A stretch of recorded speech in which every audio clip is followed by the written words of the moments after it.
like when I play it, I feel like wow, it's like it gives you a lot of information just in the chatter back and forth. Mm-hmm. Like if you're close to the circle, it'll say, "Hey, we're close to the circle." If it says we're in the circle, it'll say, "Hey, we're already in the circle. Too bad for those losers." Yeah. So it's like it gives you little information that is like something that you don't even think of, but you don't have to go looking at your map to say, "Oh, where's the circle at?" Oh, I'm already in the circle, or the circle's like far away, and he'll say, "Man, we need to haul butt to the circle because we might run into like 6 or 7 people before we get there," and that's what they'll say, some crazy crap like that. Yeah, I and like that. You know that you're far away from it because it kind of makes fun of what people like in PUBG would say. Like we would say that, "Oh man, we better hurry up because there's gonna be stragglers behind us." Yeah, we don't want to get picked off. Mm-hmm. So we'll get into Apex Legends a little bit. I'm not feeling the name so much, but that's okay. It's all right. It's all good. They didn't call it Titanfall Legends because people would riot if they did that. Oh well, yeah, they would have been like, "Yeah, you screwed us, EA. You should put out Titanfall 3." Yeah, it would have been ugly. Hey everyone, welcome to the game. Yeah, exactly. Hold on real quick. I gotta adjust some settings here. Meant to do that before we went live. Let's see here.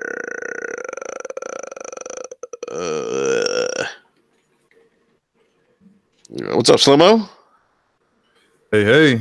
All right, everyone. So we are live. Welcome back to podcast number 142 of Basement Radio Arcade. And hey, everyone, we are want to give everyone a big thank you again for getting us over 1,000 subs. So big thank you to everyone who has subbed recently. We definitely appreciate the support. And in light of that, we actually are going to be giving away a free digital copy of Anthem, which comes out on, I believe it's March 15th, if I'm not mistaken. March 15th? February 22nd? No, February 22nd. Yeah. Whoa. March 15th is the Division 2. That's the Division. I'm sorry. March. You know what? That's because I got Division 2 in my head. That's why. Lord. Oh my God. So Anthem, I'm sorry. Anthem comes out. When does it come out again? February 22nd. Literally just wait. I get a chance to play it February. I played on February 15th, Yeah, a little premiere. See, yeah, that's right. Because if you have Origins, you can get it early, right? Yeah, you can play it early. If you have EA access, you can play 10 hours. 10 hours, yeah. Yeah, they need to bring that premiere features over to the console, man. They do. Yeah, because that's the only reason I bought it on PC, because I want to play the full game. Luca just asked me, "Are you good, Enrique, drinking?" Not yet, Luca. I'm not drinking yet. No, I'm just. I was telling Fastback before we went live, I'm just exhausted today. It's been a long day at the office. Just kids sick. Just just a lot going on. Just tired. That's all. Dr. Sarakis says free copy of Apex Legends. Fire, bro. That is too funny. Too funny. But yeah, so we're back. We have a special returning guest joining us this evening, this fine Wednesday evening. This gentleman has been on the Basement Radio Arcade podcast before, and we want to give him a big welcome back to Fastback 6768. What is going on, Fastback? Hey, what's going on? Appreciate the invite. It's been a long time. Glad to be here with you, B Money, Gaming Forte, and Slow-Mo. Missing Jackson. Is he still out in his yacht? Yeah.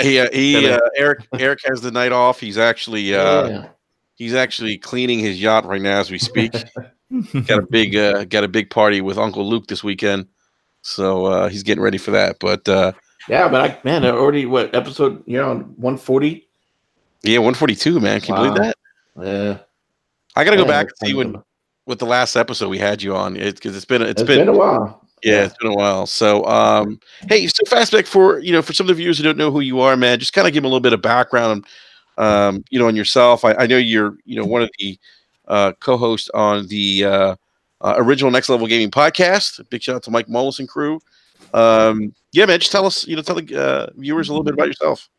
Just an old school gamer. I mean, I've been gaming since Pong days, Atari, and of course, Nintendo, and a little bit of Sega in my young adult years, and the PlayStation, PS1, 2, 3, 4, and Xboxes. I just enjoy gaming all around. But just been around supporting podcasts like this one, and NOG, whether I'm in the chat or on a panel. I mean, it's been fun. It's been crazy how this community has grown a lot.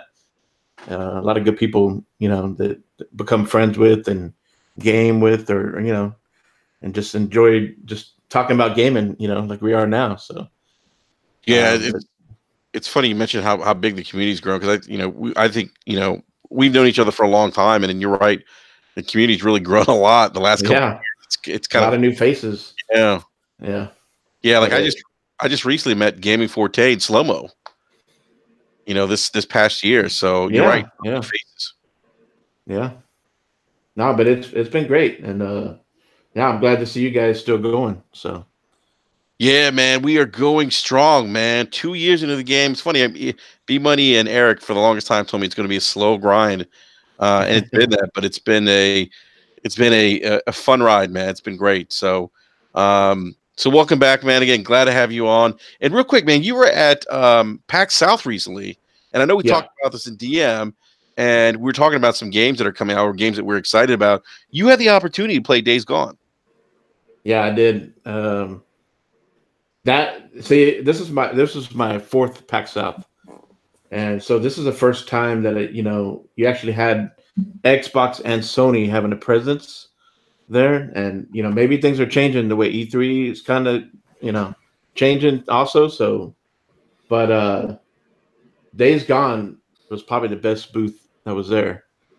Great setup, just you saw dead. What do they call them? Freakers in there. Freakers, yeah. They had dead freakers hanging around all around the place, and just they had the actual life-size setup of the bike, and the main character. I don't remember his name, but the big bear. I guess they showed in one of the trailers. Mm-hmm. So, and that game was very popular because I went 2 days. It's a 3-day event, but I went 2, and just to get in the line, like they cap it off, right? And get so full, and then they cap it off.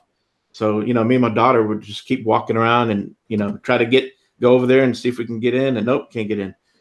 So we finally got in on Saturday, and once you get in the line, it goes pretty quick. Mm-hmm. So, and then once you get into play, they give you 2 demos. One is like a survival demo where you try to survive 300 freakers.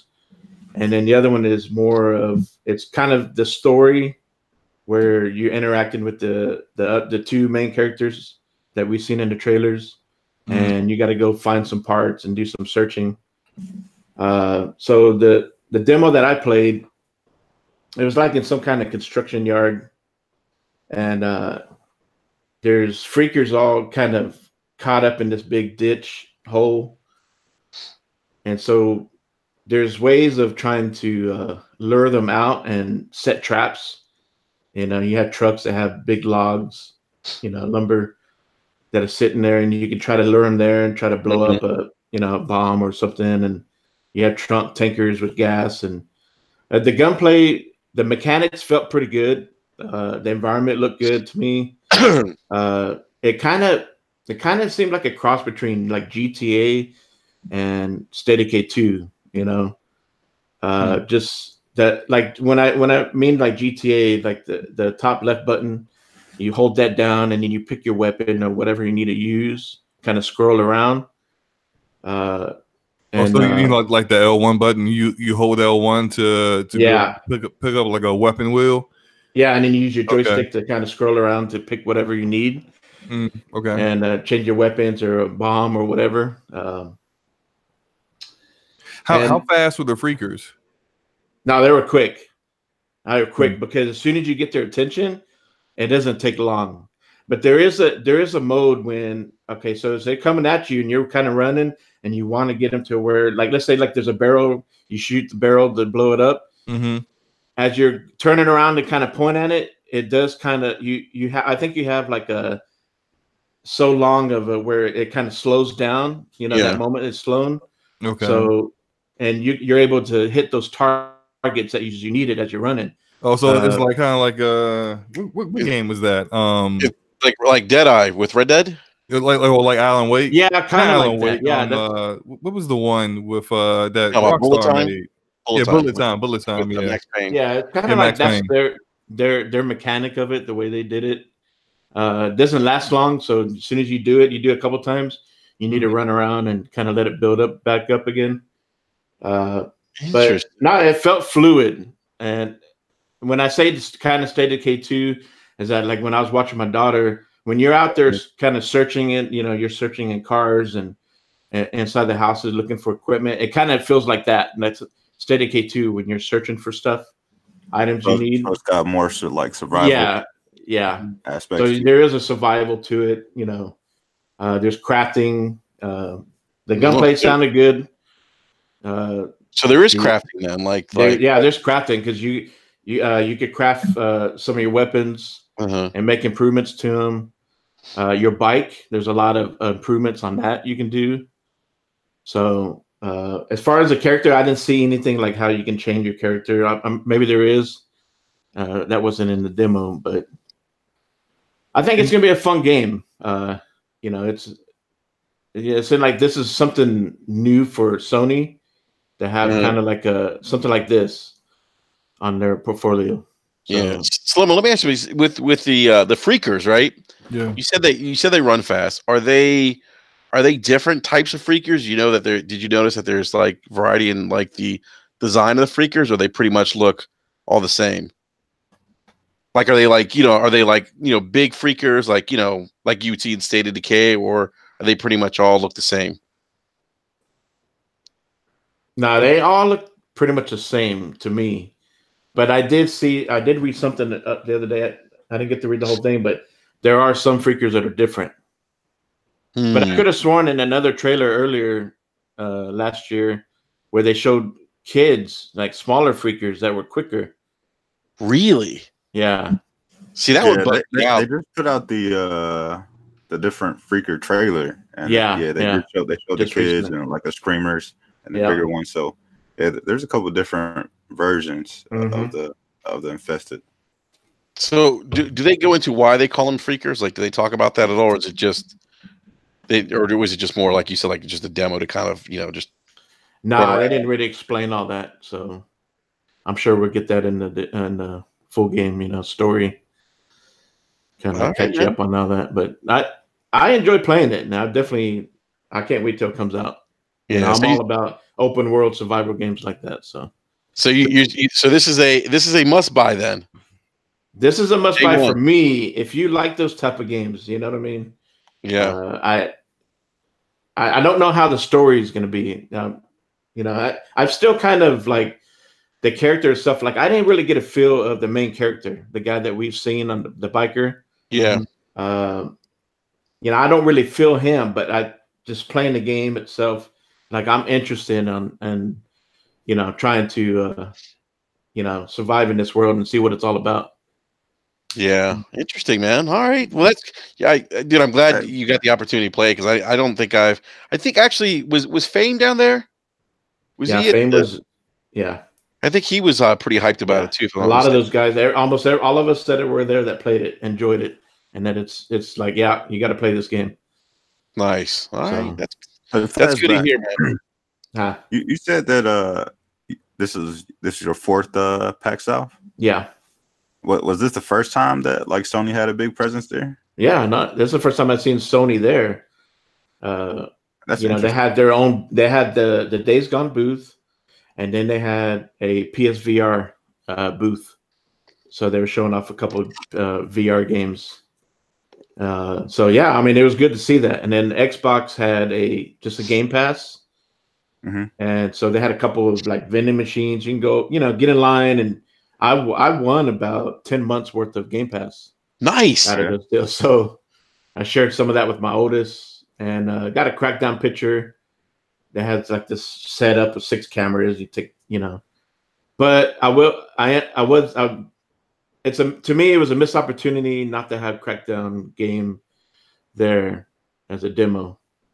Yeah. So I don't know, and of course I know we're going to be talking about that later, but overall, like the one booth that got the most attraction was Resident Evil 2. They just had awesome setup, And my daughter, she's 18, and she's like, "I'm going to stand in line." And I'm like, "Are you sure it's 2 hours? All right, you go ahead. I'll see you in there." I walked around, and I went to go play all other games and come back. She's still in there, and so, but she had a lot of fun. So that's awesome. Yeah, man. That's interesting because like PAX East, like the way that the floors usually set up, Microsoft and Sony are usually like right next to each other, so they usually have like one, big game there. And then Capcom. That's the thing about PAX East. Yeah, Capcom is always there. Yeah, Capcom usually has a pretty big presence too. Yeah. Like whatever their latest game is, they usually have it there. But that's interesting that was the first time Sony was at PAX South. Yeah, there was also, Capcom had, of course, Resident Evil 2, big booth. You can go inside. They had like an indoor type deal kind of. And then on the outside of it, they had what's the one that's coming out here soon? Devil May Cry 5. They had that demo. And what's funny is that Bandai Namco, this is the first time they were there, and they had both Jump Force and Ace Combat 7. Yeah. Jump Force had the most. Well, they were doing pretty good, and Ace Combat had some VR going on with that too. But what's funny is that when you go in to play, and when you come out, your gift was get some top ramen. A cup of top. I was like, "What? Hold on, what do you get?" A cup of top ramen. That's right there. I'm like, okay, funny. Yeah. So, but I just love going there every time, and and on NOG we had meet a couple of developers, small games. And we had the dev that came on and showed off his game, talked about it. So, I'm glad that we could see the indie games alongside the big games, Yeah. Oh yeah, man. I love PAX for that reason. Yeah. I mean, because you get that great mashup of everything, and you go into PAX and you see a lot of the retro stuff being sold there, and like great like T-shirts and collectibles and things like that. So they kind of have like it all in one place, and it's nice and cozy. You know what I mean? It's I recommend anybody got one close to you. Right, you gotta check it out at least once. Yeah, I've heard some people say they've actually enjoyed PAX more than E3 because it's a little more intimate, and you kind of get the best of both worlds. With the the smaller games, indie titles, and some of the more bigger titles. But that's awesome, man. I'm looking forward to after hearing you talk about this. The game was kind of on my radar. I honestly, it was something I wasn't really too excited about, but and just and you telling me kind of like how hyped you were, I was like, okay, it's I mean, after playing it and seeing it firsthand, I think it's worth trying out. Hopefully, that when it comes out in April. Hopefully April, there's maybe that those two demos that I played. Hopefully that comes out as you can try that out. Before the game comes out. So no doubt, man. No doubt. Hey, before we move on, Fastback, was there any indie games or kind of games flying under the radar that you think might end up being like a sleeper hit that you may have saw there? Sessions with Slow-Mo. Let's see the one that I tried. Well, what's funny is Toe Jam and Earl was there, and that was getting a lot of attention. Really? The new one that's coming out. Yeah. Really? Yeah. Did you play it? I tried, but every time I went over there, it was busy. Oh wow, it was just as busy as Days Gone. When I get over there, and I just got there at the the wrong time. But was it one booth at Digital Devolver? They have some decent games there. As far as are they going to be the next big thing? I don't know. I mean, a lot of indie games that I've seen over the years, they end up coming to Xbox and PlayStation and Switch. Like you see a lot of that. Switch has become a big presence for the indie And you know, you got like Tiny Build and stuff like that. But I think Digital Devolver, like there was one called Ape, not Ape Escape, but it looked cool. Like it was just a cool looking, like a top down, and you're playing as this ape. You're just going crazy, running around kicking butt. I thought that looked great. All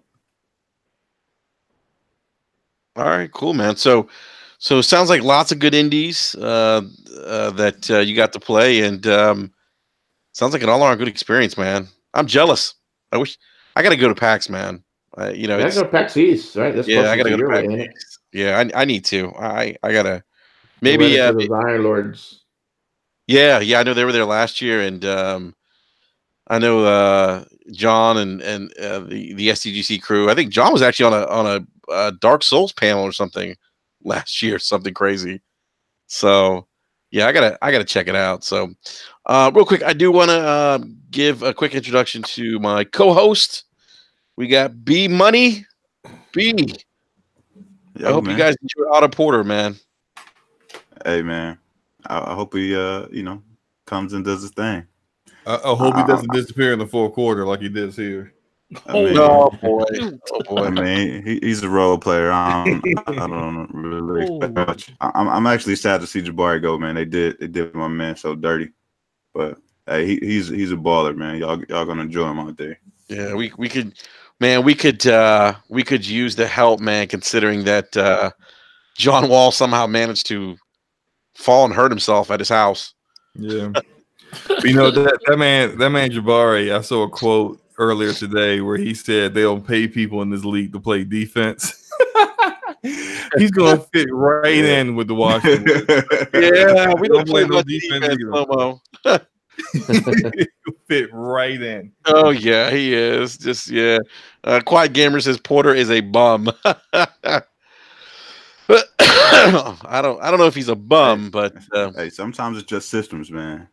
A lot of people they play better in different systems, man. Look at James Harden. I think Otto's personality that didn't fit with the team. Like he's a very laid back kind of quiet guy, and that's really not like Bradley Beal and John Wall are the complete opposite of that. Like those guys are like, give me the ball now. I'm gonna punch you in the face. Give me the ball kind of guys. Yeah, and they don't respect you if you're not like that. So like Otto's, you know, he had the best highest three-point percentage on the team, and it would be like, you know, we need someone to take the shot, and Otto's just like, well, you know, give me the ball, I'll shoot it. You know, it's like, dude, you know, we want you to want the ball. It's just like it's a different kind of mentality, and I think he definitely he's a good player. Great guy, great rebounder, really good on defense, but I just think he just didn't fit in with this kind of locker room. You hit the nail on the head, Slow-Mo. He plays good defense. Plays good defense. That's what he's good for. Like, hey, it's like we don't do that here. You gotta go play D here. That's where manning up. We don't do that around here. Yeah. Oh man. All right. Well, we also have Gaming Forte. What's up, Forte? What up, though, bro? Congratulations, man. No, we're gonna leave it at that. That's it. Oh, I forgot. Hey. The only people that enjoyed that game were Patriot fans. Yeah, literally. It was a good. Hey, I was on the edge of my seat the whole time because I was like, I told my wife. My wife was like, "This is like the greatest thing ever for you because you don't seem like your heart gonna fall out your chest every second because they actually finished that game with like 8 minutes left in the game, and I ain't have to like suffer to the last minute again." Yeah. Well, congratulations, man. He's GOAT, and we'll leave it at that. He was all ready to go. He just cemented that a little bit more. Yeah, no, exactly. He really didn't play that good. Let's just be real. No, the defense won that game. Well let's the defense was playing. We can't. Okay, so this is the thing. The defense won that game. Won the game, but you can't sit here and say, Tom Brady up until 8 minutes left in the fourth quarter was pretty shaky. But hey, when you throw 4 complete passes and get down to the 1 yard line on the dime that he threw to Gronkowski on a 1, that was clutch. And they could not They could not cover Julian Edelman. Julian Edelman their life. Same damn play, man. With the same with the same choice route. It's hard to tell. Like it's hard to cover little receivers, man. Little receivers are too shifty. Right, so we'll go down the rabbit hole. Real quick. Lay in the live chat says Edelman was on PEDs. So not to go down the rabbit hole, but the biggest thing that I saw in that game is New England did something that the Rams didn't want to do the whole game. They actually went in with a personnel grouping in that fourth quarter. They went in with their run personnel because they had Burkhead in the play, and they actually spreaded them out from a back situation, and they started throwing the ball so they could actually clarify that defense. I don't know why the Rams didn't do that, because the Rams just wanted to stay double tight the whole game for some damn reason. Yeah. They thought they could run the ball. Yeah, they just wanted to run. They wanted to run the ball, and I'm sitting there like, okay, well, all you have to do, because the Patriots basically was playing a bare defense the whole game. I was like, they were playing with single high safety and everybody crowding the line of scrimmage. All they had to do was take the running back, who was it? Brandon Cooks. Put him in the backfield and then motion him out of the backfield to an empty set just so they can spread the defense out more. But everybody on the Rams team was just shell-shocked in that game to me. Yeah, Jared Goff is just not that good. No, I can't say he ain't that good, bro, because he played really good in that game. He's a quarterback, but he's not a great quarterback. He hasn't really played at the same level since November. It's been kind of shaky with him, and the only thing that kept them in that game in the Super Bowl was the defense. The defense played awesome all game long. They played. You hold the Patriots to 13 points, you should win the game. So what's the biggest well enough to win the game? Yeah, but the difference, the problem was that offense is predicated on the pass. Not on the pass, on the run. On the play action pass. Play action, because that's why they got to set up the run. Yeah, they couldn't run the ball worth nothing. The only reason they beat Dallas is because they ran the ball down their throat in the first playoff game, and then the only reason they beat New Orleans is because of a no call at the end of the game. Yeah, the refs. Yeah, and Jared Goff hasn't looked the same since Gurley went out with that initial knee injury. I don't know. I still think that dude's hurt. He looked the same since the Bears went up there and smacked their ass. Well, that too. Yeah, that's true. The Bears did. Yeah. Somebody Board Distractor said XFL for life. XFL for life. Yeah. No, man, right. But hey, real quick, let's. I don't want to go down the rabbit hole of the Super Bowl. No, I was done with that. Yeah, let's. I want to say, give a big shout out to Slow-Mo. Slow-Mo, what's going on, man? Not much, man. Since last week's episode, I have bought the Nintendo Switch. Yeah, man. Congratulations. Thank you. I got a bunch of games already. I tried out this adapter, this low budget piece of crap adapter that was trash. Absolute garbage. It didn't even turn on. I'm just garbage. This is and it messed up the micro USB port of one of my Xbox controllers. So it's just a negative. It was not even. It was bad. So I traded that in. I sent it to Amazon and got 2 games for it. I got Battle Chasers and I got what was the other game I bought? Gris. I bought Gris as well. Right now I have Mario Rabbids and I'm really enjoying that. Nice. Warframe and Fortnite just because they free, but I love Warframes. I'll be been playing that a lot. And what else do I have here? Valkyria Chronicles 1. Nice. Tales of Vesperia Definitive Edition. Nice. And Fallout Shelter was up there. I was like, all right, why not? So I got a good number of games, and I've been bringing it to work. Playing on my lunch break. People coming in like, oh, you got a Switch? I'm like, yeah, leave me alone. I only got an hour, so it's been good. It's been good. I'm having fun. Awesome, man. Hey, and what do you think of the controller, by the way? The Pro. Oh, the Pro. Yeah. So I sent that back. I bought the Pro controller. I actually got it for like $50. Nice. All right. Yeah, it was on sale. I got it at Best Buy. So now I also got the little the warranty, you know. Forte, thank you for thank you for getting me hip to that Best Buy warranty. That's so good. So anything happened to him, good. You know, like I also bought my Switch at Best Buy. So if that breaks, I'm just getting a new one anyway. But yeah, the Pro Controller is awesome. Battery's great. Since I've initially charged it, I haven't had to charge it again. So far, and it's working good for the games I wanted to play for. Because like Warframe, I could not play Warframe with like the Joy-Cons connected to the Switch. Hell no. I can't aim. I'm looking like your grandparents trying to play a video game. With the default controller with the Joy-Cons connected to that, it's just too narrow for my big hand. So I'm like, nah, this ain't working for me.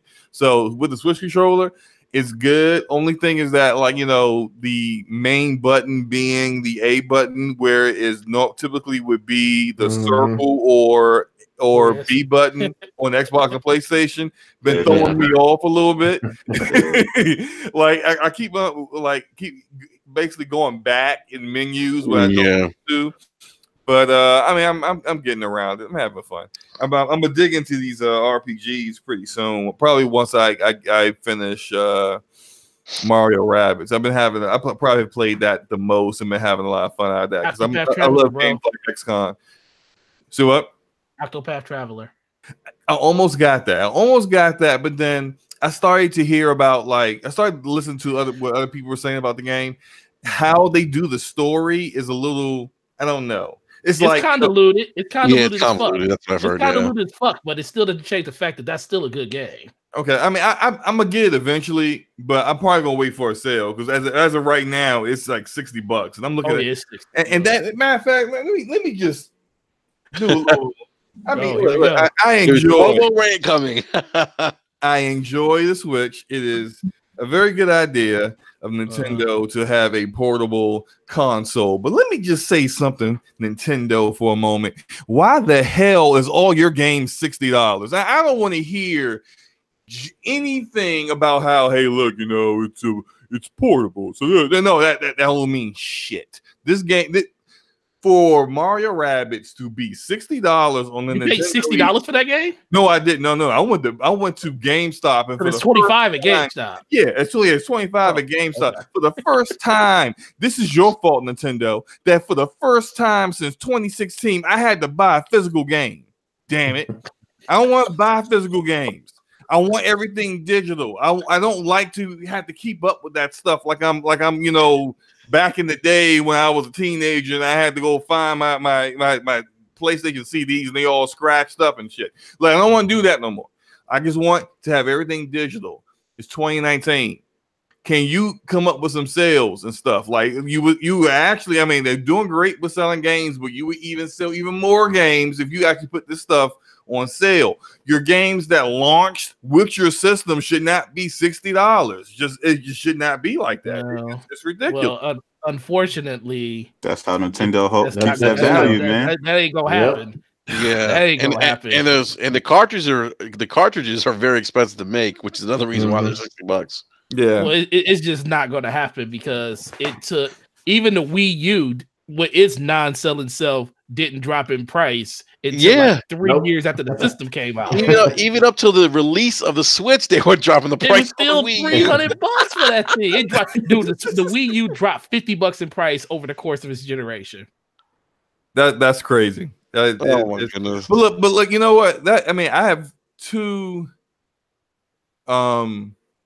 3DSs, right? And they're both for both of my sons. I got them used. I went to like a East Starland, used the gaming store. Got both of them for like $100 each. Like and people are gonna go that route instead of just ponying up and buying like a new one when you never want to come down on prices. Like I'll be looking for the Switch. I'm actually going to already got a little carrying case and it's got like slots for like 20 Nintendo Switch games, This is going to be me having to go back to physical and actually put the little cartridges in, you know, because I refuse when a game is like on at GameStop or at Walmart for $20. I'm refused to spend 3 times the cost for digital. I'm sorry, I'm not. Even though, and I do have a micro SD, 128 gig micro SD, and it's probably never going to get filled up because you know, they never come down on prices. But you know, I look for sales and whatnot, but it's just like they do sales on it. You just won't see none of those first party games really go. Yeah, you won't see the first party stuff on sale. Not gonna happen. See, on the Switch. Go ahead, Fastback. My bad. I was gonna say on the Switch, I prefer physical on the Switch, for you know, and I'm digital on the other everything else. I don't know why, but see, let me ask you this, because on the Switch, I bought Smash right during the holiday, so I bought it on both my daughters, so I got 2 Switches, so it's kind of expensive for me. But so I thought when I bought digital that even my daughter could play it, right? But she couldn't because it was on my account. I bought it on my account, right? Mm-hmm. So if she wanted to play it, she had to play it on my account. She couldn't switch to her account and play it. Am I correct? That's right. It's not like on Xbox and play it. Yeah. Oh, yeah, on PS4, right over there. You have two profiles on the same device, right? I got 2 profiles, but one on each. You know, both Switches. Oh, okay. Okay. Well, my profile, and I thought if I bought it on one Switch, that it would have, you know, okay, it'd be on the other, and that both the girls could play it. But no, they have to be on my account, and I'm like, what the hell is that? Yeah. You know? That's why, like, it's better to buy physical. You don't have to worry about that. Yeah, it's true. Yeah, I may just, you know, actually be looking a little bit further than just the digital. Like, I mean, and here's another thing that I really enjoy about Microsoft and Sony. When I'm oftentimes I'm at work and I'll hear about a game or think about, you know, maybe picking up a certain game, and I'll just go on the Xbox app or the PlayStation app, look at what price it is, decide if I want to get it or not, and then remotely have it installed on my systems back at home. Yeah. I mean, this is not like this isn't like out of worldly, you know, the Jetsons kind of technology here. Okay, it's not like this is like too far out of the realm of possibility. Nintendo, can you come up with an app that puts a store on it? I know this is like, wow, what kind of crazy idea is this? But you put your store on it, and people would actually buy your games more if they didn't have to have the Switch right beside them at that time. I mean, like, it just seems like a great, you know, a no-brainer idea to me. I mean, luckily I've had like my Switch with me so far, but I know a lot of people don't take it with them everywhere they go. And this is like me only having it really for a week. I don't know if I'm gonna continue to keep bringing it to work or not. But you will. I probably will, especially considering like you will.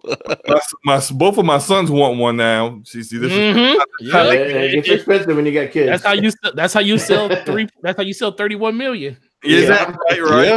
So both of my sons want one now, and they've been eyeing mine like real, like they trying to be real slick. Like I'm almost kind of want to sleep with it, just kind of, you know, make sure that I don't wake up. Sleep with it, man. Sleep with it. Wake up and one of them playing with it. But yeah, I've been taking it to work.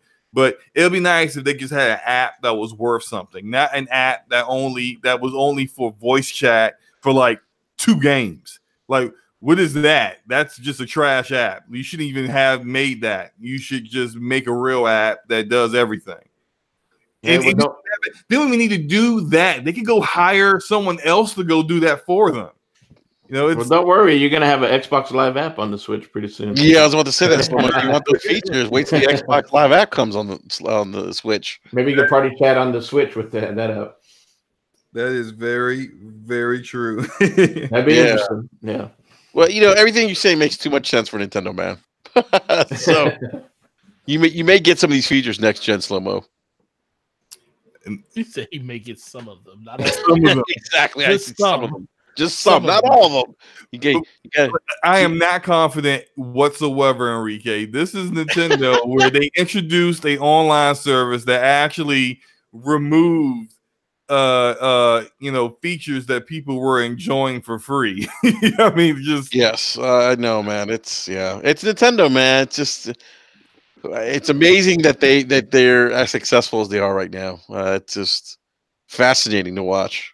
But otherwise, those complaints about quality, of basic, not quality of life, but just basic stuff that you expect a platform holder to have in 2019. Outside of that, enjoying the hell out of it, and I'm glad I bought it. That's good, man. That's good, man. We're glad. We're happy that you finally took the plunge, man, because we've been talking about it for a while here on the show, man. So that's awesome. I do want to get to a topic, or our first topic of the evening, believe it or not, as we're an hour into the show. Apex Legends. So this game, this game pretty much came out of nowhere. I don't think I'd not heard about Apex Legends up until it was leaked that Respawn was going to drop this game as a free-to-play battle royale game, and so Apex Legends has released. I've played a little bit. I probably haven't put as much time into it as our co-host here, Gaming Forte. So Forte, you seem pretty big on this game, man. So I'm going to let you run with this topic since you've probably played it more than I have. What are your thoughts, man? Is this GOAT? Man. The game's too fresh, and it's too fresh right now to say it's GOAT because Fortnite has such a stranglehold on everything with the way that they implement their updates and everything, and that game is like almost perfect for that. It just really comes down to if you actually like that type of game when it comes to the building aspects. Me personally, I'm not into the whole building thing, so I just don't like that game as much as other people do.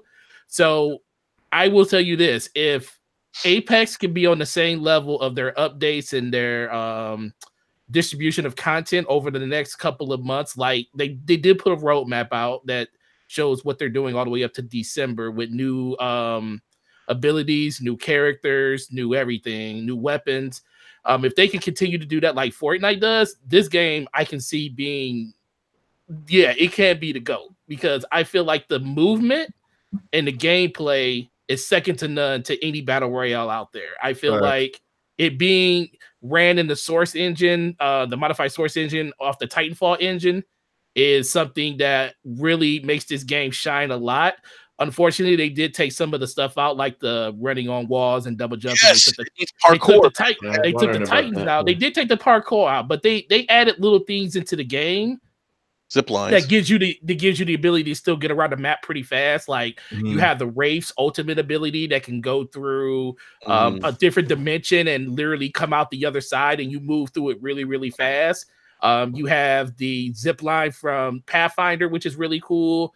So there's different ways you can get around, and they even took some of the abilities. Like I like using Mirage because he has the phase shift ability where he can literally just make copies of himself. Yep. And I didn't literally watch people shoot my copy so I can see exactly where people are in the battlefield. So it really brings this ability. It's like, think of it like Anthem. You know how Anthem was all about it's not even about weapons, it's about your abilities. This game marries your abilities and marries the gunplay perfectly for a BR.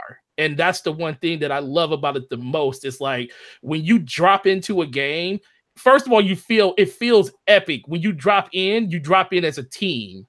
I don't know if I would use the word epic. It does, dude. It feels epic dropping into this game. I don't know if I would. Like I agree with Enrique. I don't know about being epic. No, when you drop in this game, you make it sound like it's so mind blowing. Like, oh my god, like I've never seen it. I feel, dude. I actually feel badass when I drop in this game, dog. When I drop in with my characters and we can literally go down as a squad together, or we can break off and go into different separate areas of the map. I think that is ingenious. The fact that you can pick up revive The fact that you could revive fallen teammates after, you know, someone thirst you in the beginning of the game, and if you stay alive long enough, you can revive them. Yeah, that literally fixes the one problem most people have with BRs is what happens when my teammate dies? What do people do? All right, well, I guess we're going to reload this. We're going to leave out, reload it, go back into another game. No, you're still into the fight until your whole team is down. And I spend more time watching my teammates play, trying to, you know, get me to a respawn station or me get them to a respawn station. I really, really enjoy that. And you know, and it's not just you're not doing anything. You can you can ping, you can hit the A button and ping the respawn station, kind of help your teammate find where it is, because it'll ping the direction, it'll make a sound in the direction of where that respawn station is. I actually think them taking out the parkour. I mean, I like the parkour stuff, but I think what they replaced it with was good, because each character is its own character. It's reminiscent of Rainbow Six Siege and Overwatch, where all these characters have their own abilities. There's like an active ability, a passive, and then like an ultimate. And it's like that's very reminiscent of those other games that have a very, very strong following, because each character is very unique. And it takes some time to learn them and get comfortable using those characters.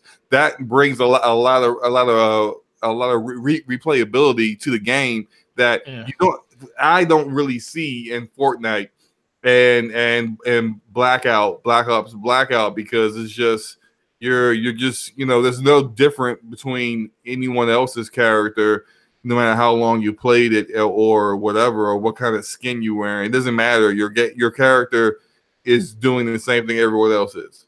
And the one cool thing I really like about it the most is when I first heard the trailer, I thought the voices were cringy as hell. I was like, man, this is cringy as fuck. But then I was like, once you play the game, you start getting to them, and then they start giving you quality of life information. Like I said, I was talking about this earlier with Enrique before we started.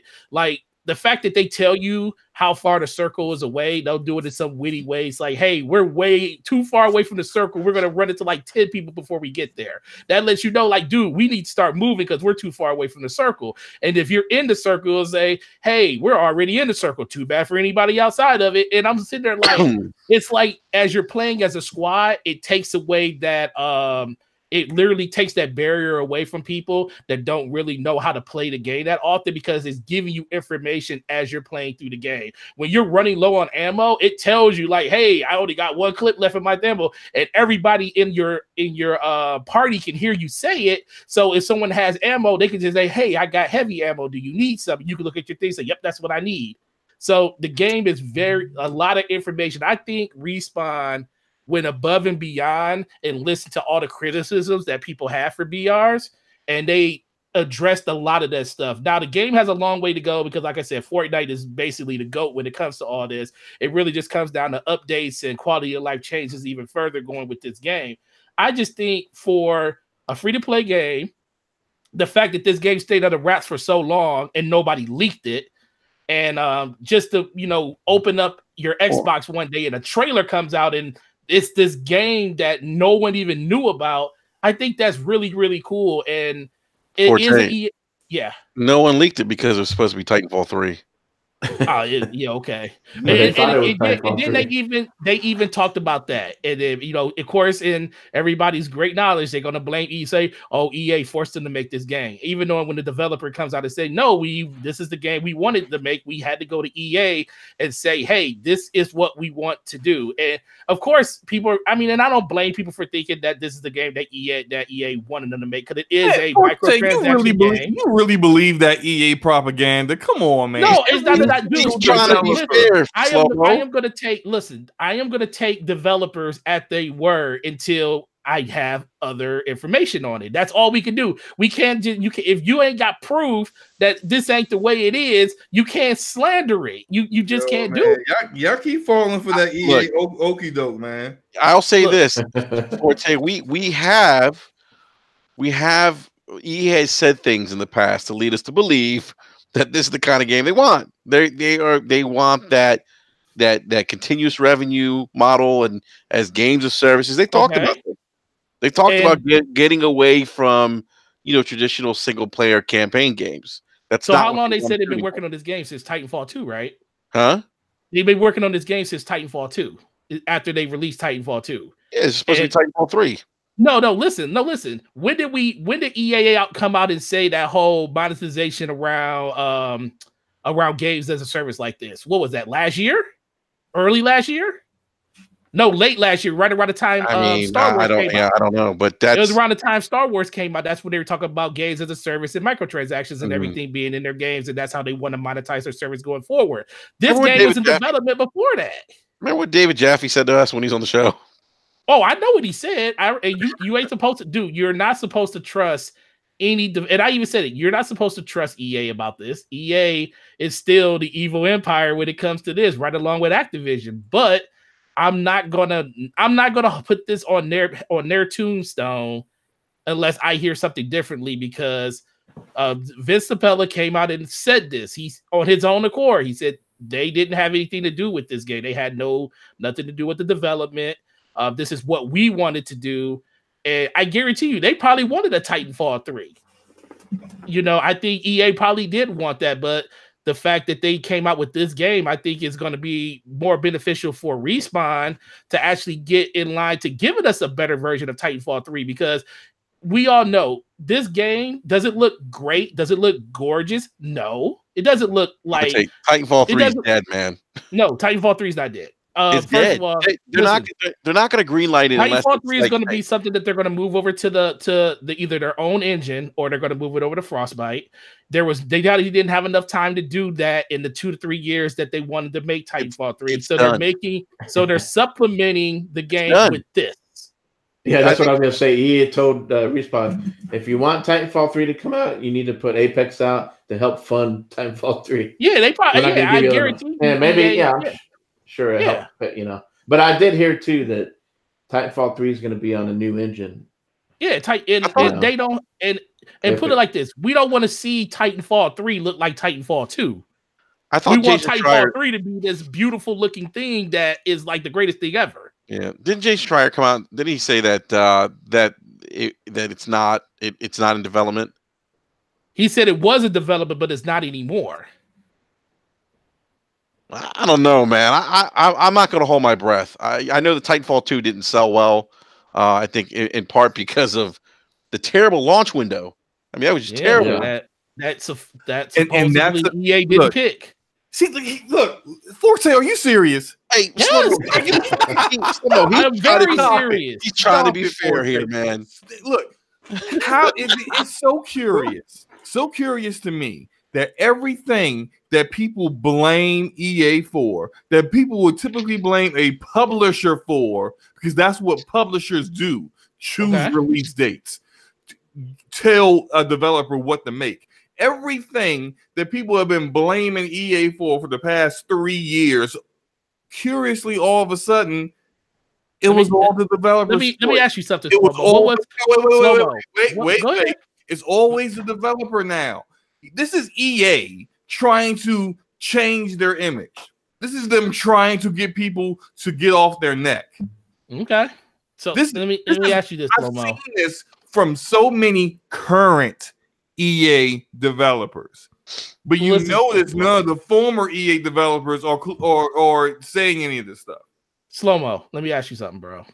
When everybody was blaming EA for the screwed up release date of Titanfall 2, did you hear EA come out and say anything about it? No, because it's true. Okay, now listen. They didn't come out. They didn't throw developers under the bus and say they picked release dates and stuff. They just stayed quiet. Let me ask you this too: what was the game that this is in question that happened was Battlefield 1? What happened with Battlefield? What was the Battlefield before that was Battlefield 4, if I'm correct? What was the reception around that game at launch? Battlefield 4? Yeah. What was the reception around that game at launch? It was a buggy mess. What was the problem with the beta in Battlefield 1 when they showed it and the reason they pushed it out of September? I don't remember Forte. You tell me. It was me. the same thing. The beta was buggy as hell, and they could not release that game in the state that it was in when they had that open beta for everybody in, I believe it was like August of that year. So they decided to push the game back. So let me ask now, does it suck that they had to push it back to, October? Yes, it does, because guess what? I truly believe what they say when they come down to the marketing of that game. I think the money it's easier to move a game from September than it is to move it to October than it is to move a game completely out of the holiday, especially when you already got the funds spent for marketing on the game. You actually believe that EA allowed Respawn to tell them, no, we want to go head up with Call of Duty. No, they were going to go head up with Call of Duty because it was only supposed to be the only game with there. It wasn't supposed to be a Battlefield 1. Why in the world would you want to go head up with Call of Duty any damn way? Why would Battlefield go up against Call of Duty anyway? Like, this is what I like all the time. Why would but if you believe in your game, why would Battlefield go against it every year if that's the case? We will release the game when it's a good, smart time to release the game. Now, all of a sudden, years later, we're finding out, no, we made our own. EA didn't do anything. It was all on us. We chose when to drop the game at the worst possible time ever. We chose to do this Battle Royale game that's really popular right now, makes a lot of money in microtransactions. Yes, it's all us. This is almost exactly like with BioWare, when BioWare fell on their sword for EA, saying that it was their idea to stop development on Andromeda 2 years in, switch engines, and give it to a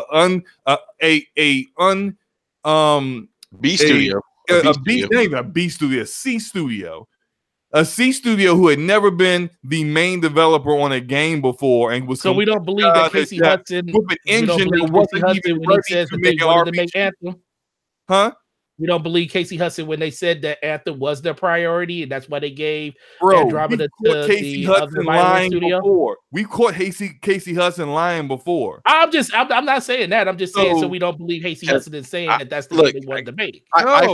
I find a hard time. I have a really hard time believing that the developer is going to dictate to the publisher, hey, we want this game to launch during this time frame, especially when the publisher is a publicly traded company and they have to please shareholders, and EA stocks at a 20-year low right now, by the way. So what do you think the stock would have did if they would have pushed Titanfall out of the holiday? I think they would have got that back though. They wouldn't have got that back. There's no way you would have got that back. Yeah, it was a great game. They would have got it back. People who weren't already all in on Call of Duty on that one. They would have got that back, bro. They would have released the game and the same anniversary when the first game released. They would have got that money back, plus times 10. Because if they would have released it in May, but they're not. I'm talking about that game if the game released in October. That means the game did release in October. That means they would have pushed it back 2 months, meaning they would have probably released it in January. They would have released it in February. If they would have released it, if they would have released it in February, that's the very end of their physical year. Exactly. So what? This is you're making a publisher argument, and you're saying the developer made that decision. You're making a publisher's argument. Hey guys, that's what a publisher cares about. Oh, well, this is we're about the quarters. We push this back. Look, I'm just looking at it at face value until it comes out and someone says that is not the case. The developer actually made this decision. Come on, man. I'm just going off of information that we heard. That is information we heard. All right. So look, what's up with the Andromeda team then? What about it? What's going on with them? They don't exist no more. They don't exist no more. Exactly. Yeah. Why? Because the EA said get that ass up out of there for putting that disgrace out. No, I think that studio was going to be gone after that anyway. I think that studio probably was going to be gone anyways. Probably. You never know. Yeah, they probably got absorbed. I mean, there's been legs up developers. I wouldn't be surprised. Developers out there that made games and it was already an idea that they weren't going to be there after the game launched. Look, I wouldn't be surprised if DICE is no longer with EA. DLC planned. Andromeda had the Quarian DLC planned, and they canceled it. You're not going to tell me they had already intended and marketed a DLC. They had zero plans to actually make. And the team that was supposed to make it, they dissolved within 3 months. Nah, that's not. They planned on doing this. Forte, I know you. I'm not saying that they planned. I'm saying right now. I'm just giving you all the EA Kool-Aid. Like you drunk all of it. They made him the special brand. You drunk all of that too. Hold on, guys, real quick, because I want to go to live chat. Chief Tommy sent me his not a text, a tweet about Titanfall, something that Vince Zampella tweeted out. He said we're also working on more Titanfall for later in the year. Yeah, he said that yesterday, I believe. Yeah, he said that yesterday. Yeah. So does that mean a new game? I mean, or is that like? He said it's going to be Titanfall with a twist. So whatever that means, we got to wait and see. Maybe we get Titans in Apex. You might. No, I think it'll be a different game. I think it's going to be a different game. This game is that epic drop with your teammates. Oh Lord! I think it'll be a different game. Yeah, I think it's gonna be a different game too. You think it's gonna be brand new, like Titanfall 3? No, it won't be titled Titanfall 3, but it'll be. I don't think they have enough time to put it. I think you won't see Titanfall 3 until it's a new engine. Yeah. All right, guys. I kind of want to circle back because we're going back and forth here with the EA stuff. Some great points by Forte and B Money and Slow Mo. Has anyone outside of myself, Forte? I think Slow Mo, you played it. You played Apex a little bit, right? Yeah, I played the first day. I really didn't get to. I haven't had a lot of time to play this week, but the first day it came out, I think it was Monday. I played a little bit of it. Did that remote download from work. Yeah, hi Nintendo, and I probably played about 3 or 4 matches. I didn't get a chance to play with any friends, but it's definitely a game that you want to play with people that you know. You know, to get that teamwork going.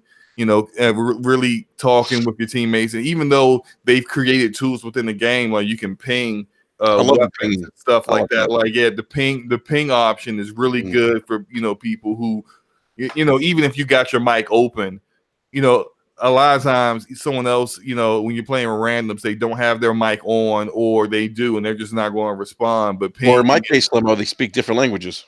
Yeah. So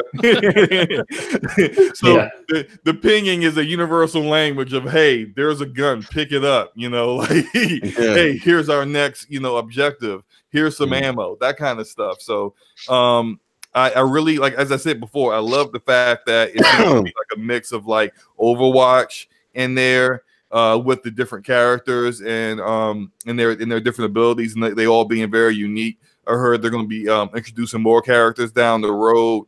That's excellent because that's going to keep people coming back and playing more. I think it's already a better playing game, and just like the gunplay isn't as tight as Call of Duty, but it's very good, and I enjoy playing it.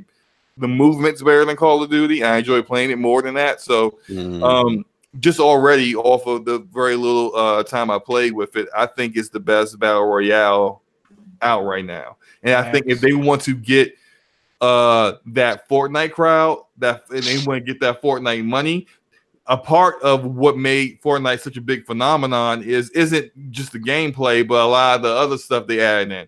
Yeah, it's the microtransactions, the emotes, the dances, the cosmetics, but the kids find that lit. They find that stuff lit. Like, they love the dancing. They do that crap all the time.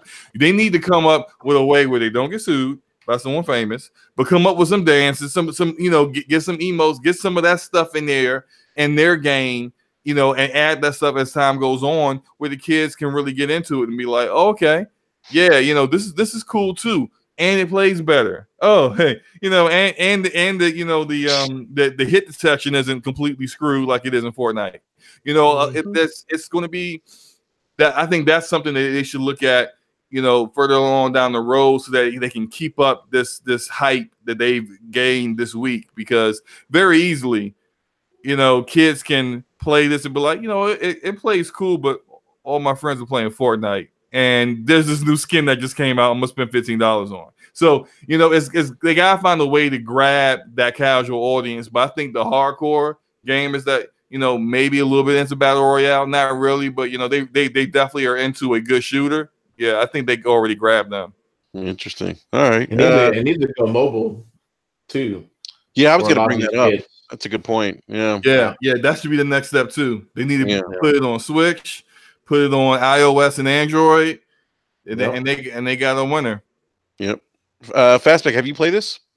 No, but I mean, like you said, I just heard about it the other day, and I've seen some gameplay, and I've seen some people on my friends list playing it. So I'm gonna install it and I'll check it out. All right, I'm curious. It looks cool. I like how it has the different characters. Mm-hmm. I've always enjoyed Titanfall gameplay, so yeah, I'll check it out.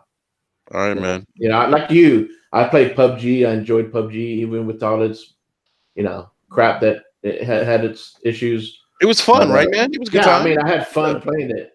So, but yeah, I'll check this out. All right, B. What about you, man? Have you had a chance to play yet? Yeah, man. I was actually playing it before we started the podcast today. It was my first time playing it. Got into a couple matches, man. Can I ask you something real quick, B, before you give some of your feedback? Was when you jumped out of the airship, was it epic?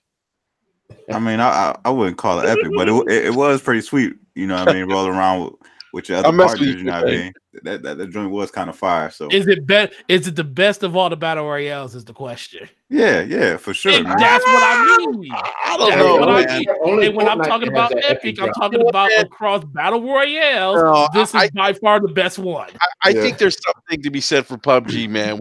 When you man, pop PUBG, there's nothing PUBG except goodbye, good luck on your next game. Let me finish. No, let me. In Fastback, you might know what I'm referring to when I say that there is nothing like dropping with your parachute, and you look around, you see all these parachutes popping up around you. Oh shit! Yeah. Maybe I dropped in the wrong place, and the adrenaline before you hit the ground starts kicking in because you're looking around, you see all these parachutes start popping up, and now it's a race. It's a race to a house. It's the same thing in Apex, but when you look around, you see different color trails of all the different people's whatever player they're playing with has a color trail, and you just see all these rainbows going across the sky, and you're like, oh my god, we got three going to the left, three going to the right. I don't know, man. There's just something I didn't get the same adrenaline rush. That's just me personally. Man. I didn't get the same rush, but no, it is cool. It is cool when you see like all your two other teammates, dropping down with you. But I wouldn't say it's epic though. I'm sorry, B. Go ahead, man. Epic is better than any other game. Games. What it reminded me of, because I didn't really get into Overwatch, but I played a lot of Lawbreakers when it was out, man. And like Lawbreakers kind of had the same type of thing with the different characters and the different abilities. So just jumping in, kind of what it reminded me of, and I jumped in with the Wraith, learned the abilities and was having a lot of fun with it, man. I was playing with randoms because none of my boys was on playing it. I saw Forte was on, but I saw he was in the squad or whatever, so kind of let him do his thing. But I had a good time with it, man. The guns feel great, the movement is great.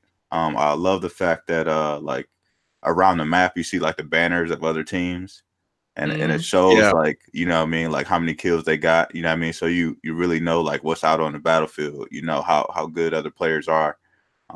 So I thought that was a nice touch, and I think to Slow-Mo's point with like some of the emotes and stuff, I think like the finishers is like a nice touch, and I think they could really kind of expand on that and have like some crazy cool finishers that people might be interested in. They could make some money off of with the microtransactions. But by far, all the battle royale games I've played that Ram Royale or whatever the hell it's called. My kids just downloaded that like last week. Like that game is buns. You know what I mean? Like there's nothing out there that really had my interest. I thought PUBG was hot garbage. You know what I mean? Like Fortnite was cool. I didn't really get into the Call of Duty joint. Like I've been off the Call of Duty bandwagon for so long. Like I just couldn't get into it. But jumping right into this, knowing the Titanfall, history and what Respawn brings to the table, like I had to jump in, and the couple games I played, I really enjoyed it. So I'm gonna continue playing it, man. I'm gonna get on there with my boys, and we're gonna wreck shop. I think it's going to be a battle royale game to be reckoned with. I think just by Forte saying they already got the roadmap laid out. You know what I mean, through December, and you know what I mean, if they can see some success, let me they could be tell special. you something else that's epic about this game. I'm gonna add something else to it.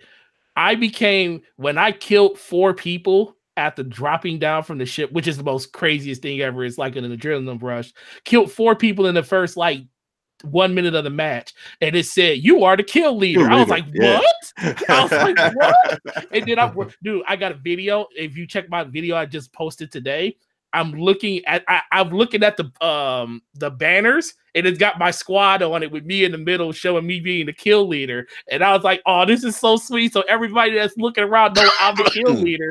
And then I also won that game, and we dropped in again, and it said that you are the champion. So I'm like the champion jumping in. And so every banner in there shows me on it. I'm like, this is freaking hot, dude. It just makes you feel, it gives you a power fantasy, bro. It makes you feel like you're better than everybody else. Yeah. So good. Yeah. And it puts that extra mark on your head. You know what I mean? Yeah, so I was going to say that. You know what I mean? Yeah. It's a nice feeling though. You know what I mean? Because it's like, all right, everybody gonna bring their best to me. You know what I mean? I know what I gotta do to get out there and kind of hold my own. So and the whole the squad, thing with being able to respawn your squad, and just the different abilities, like having a healer out there, like no other battle royale game is bringing that to the table. So I hope they just continue to expand with the characters and the different features, and it's gonna be something special. Yeah. Now, you know what? I'll say this: for a free-to-play game, great foundation, plays very well, looks good. I agree with what you just said, B. The character classes are nice, and it's not just different character classes for the sake of having character classes. They actually, are important. Like you have that one character that can revive your teammates. The healer can actually pass out like health packs, to help people, recharge your energy. So, yeah, it's again, I'm a PUBG fan. PUBG was my favorite. PUBG was my favorite battle royale game, but I'm willing to give this game a shot. We'll see what happens. I'm not gonna. You don't ever have to worry, man. If you see me in a party and you want to play, brother, I will leave and play with you. All right, we gotta get like a Brap squad going then. Let's go. For sure. Yeah. I'm down. Let's go. All right, yeah. That's the one thing that I will say. It's not really a negative, but they just starting out. There's only like 3-man squads right now. You can't do solo. You can't do 4-man. Yeah. Right. Yeah. But like PUBG, Fortnite didn't start out. I mean, PUBG don't have any kind of different modes. They just trash. But Fortnite, Fortnite started out just 4-man groups, and I think only solo. And then they started doing duos, and then they started, having like 50 on 50 and all kinds of other different stuff. So like they'll build those things eventually, but right now it's just 3 on 3, which is cool because people still learn the game and everything. But I really can't wait to see them add new things on there and keep it fresh, because that's what keeps people coming back. Every couple of weeks you come out with something new. Come out with like maybe actually do a little do something where like there's like an invincible enemy that shows up and is just going around killing people or something. Like make it so that it's not like it doesn't become stale and everyone's just like, yeah, it's the same gameplay over and over again. Introduce something else in it that's new and fresh that other people can now have to worry about when they're playing the game, and not just they're comfortable with what the current gameplay and the current challenges are. I agree. All right, cool. All right, well, gentlemen, let's move on to our next topic. Yesterday, Microsoft kicked off its first Inside Xbox of 2019. We got to see Crackdown 3. They talked about that quite a bit. Actually, I thought it was a pretty interesting interview with Terry Crews. Terry Crews is funny. He cracks me up. And we got to, I'll say this. I did actually enjoy the single player footage they showed of the game.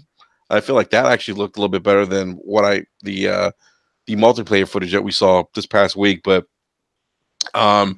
I did like how they showed Terry Crews kind of talking up the team, and then all of a sudden he explodes. That actually kind of made me laugh for some reason. And then you see, dude's funny, man. Yeah, I didn't expect that. I was like, what the hell? Yeah, but then when he blew up, did he say like "what the hell" or something like that? Like as he's blowing up. Yeah, so he had me dying, and then he gives like a thumbs up. He's like dead or almost dead, and he's all like burnt up, and he's like, it's like his basically his like the skeletal remnants of his thumb, like he's giving a thumbs up. But yeah, I thought I'm interested in from just seeing that demo or that trailer. I'm actually kind of interested in the single player. I think to me at least that's the most the best looking aspect of the game, and I did enjoy Crackdown 1 when that came out, so I might give it a try. It's coming out on Game Pass. I might give it a shot. But what did you guys think of the Crackdown 3 trailer? Any thoughts? I don't think we've had a chance to talk about this. I know a lot of people have talked about some of the previews and stuff that came out more recently. I know my man Ryan McCaffrey was getting hounded out there. He was out there throwing sauce at people. Huh? He was out there throwing sauce at people. Yeah. Wait, well, you know what though? But good for Ryan for tweeting back saying, "Hey, you know what? Like, you want me to, essentially he said something effective. You want me to lie about what my brain and my hands are feeling or my eyes are seeing or whatever." He's like, if that's what you're looking for, marketing department's down the hall on the left. Right.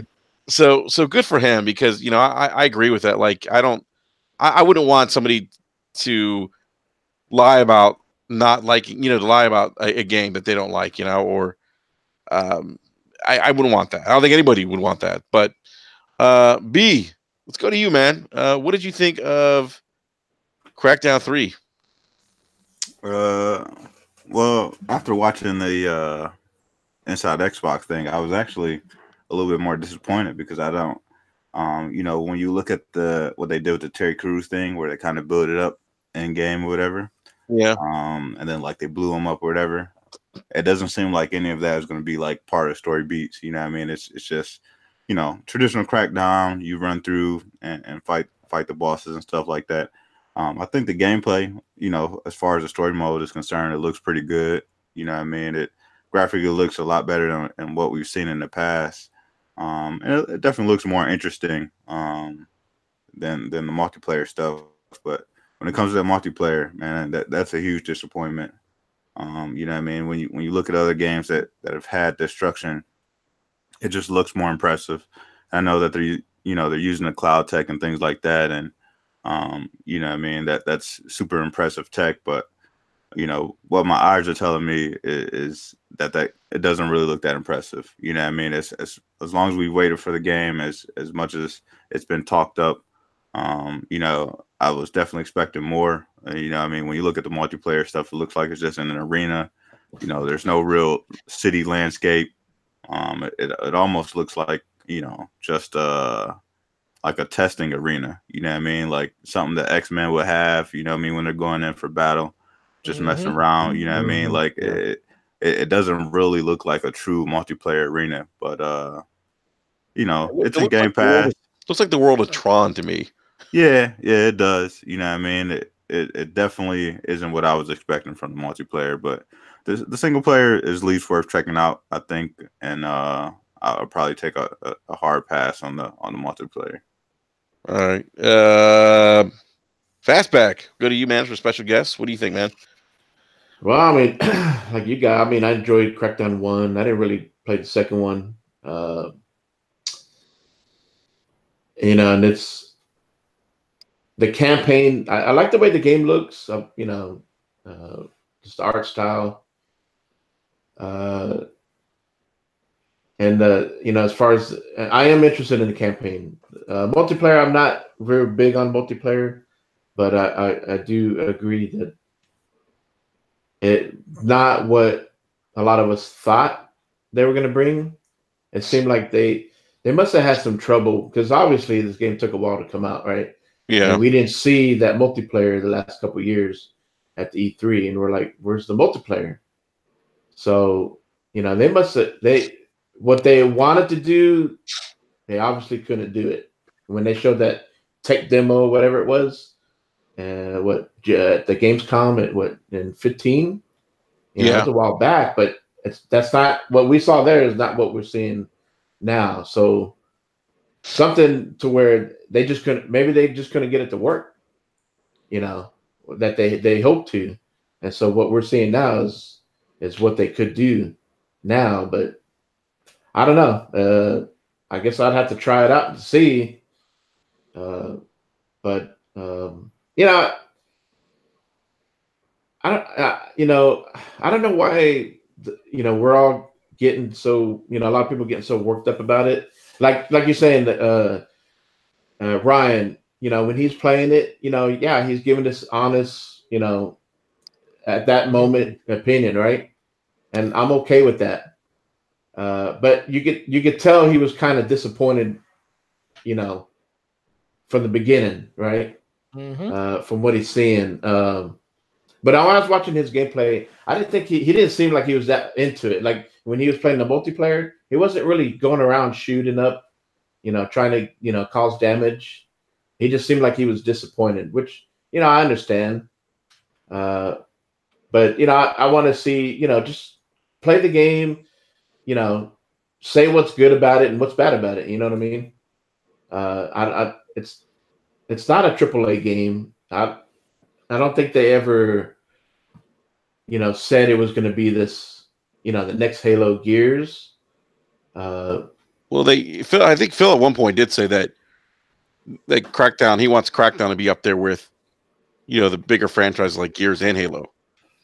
Well, I mean, I think that may have been back in 2015. I think I'd have to pull it up, but he said something along those lines. And if he did say that, I don't know why, because they didn't put the money into it, like, a Halo and Gears. A good thing they delayed it after that San Diego Comic-Con. What was showed there definitely. Good. So I'm glad they delayed it. So, what I'm seeing on the single player campaign looks good. It looks like it's going to be fun, but other than that, I don't think it's worth the $60. I think it's $40. Wow, interesting. Okay.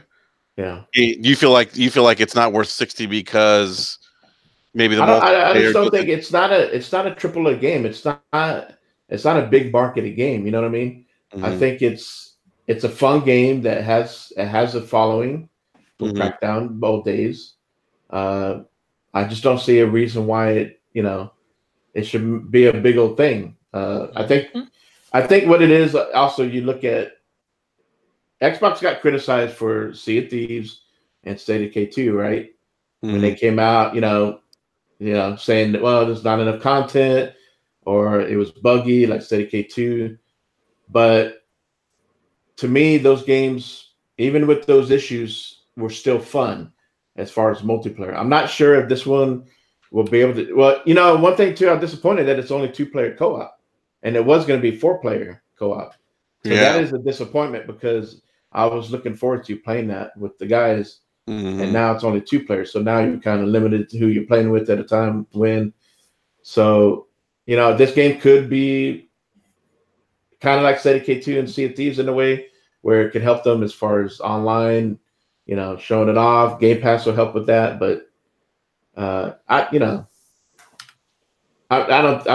think it's a big deal. It's just something to have fun with, them.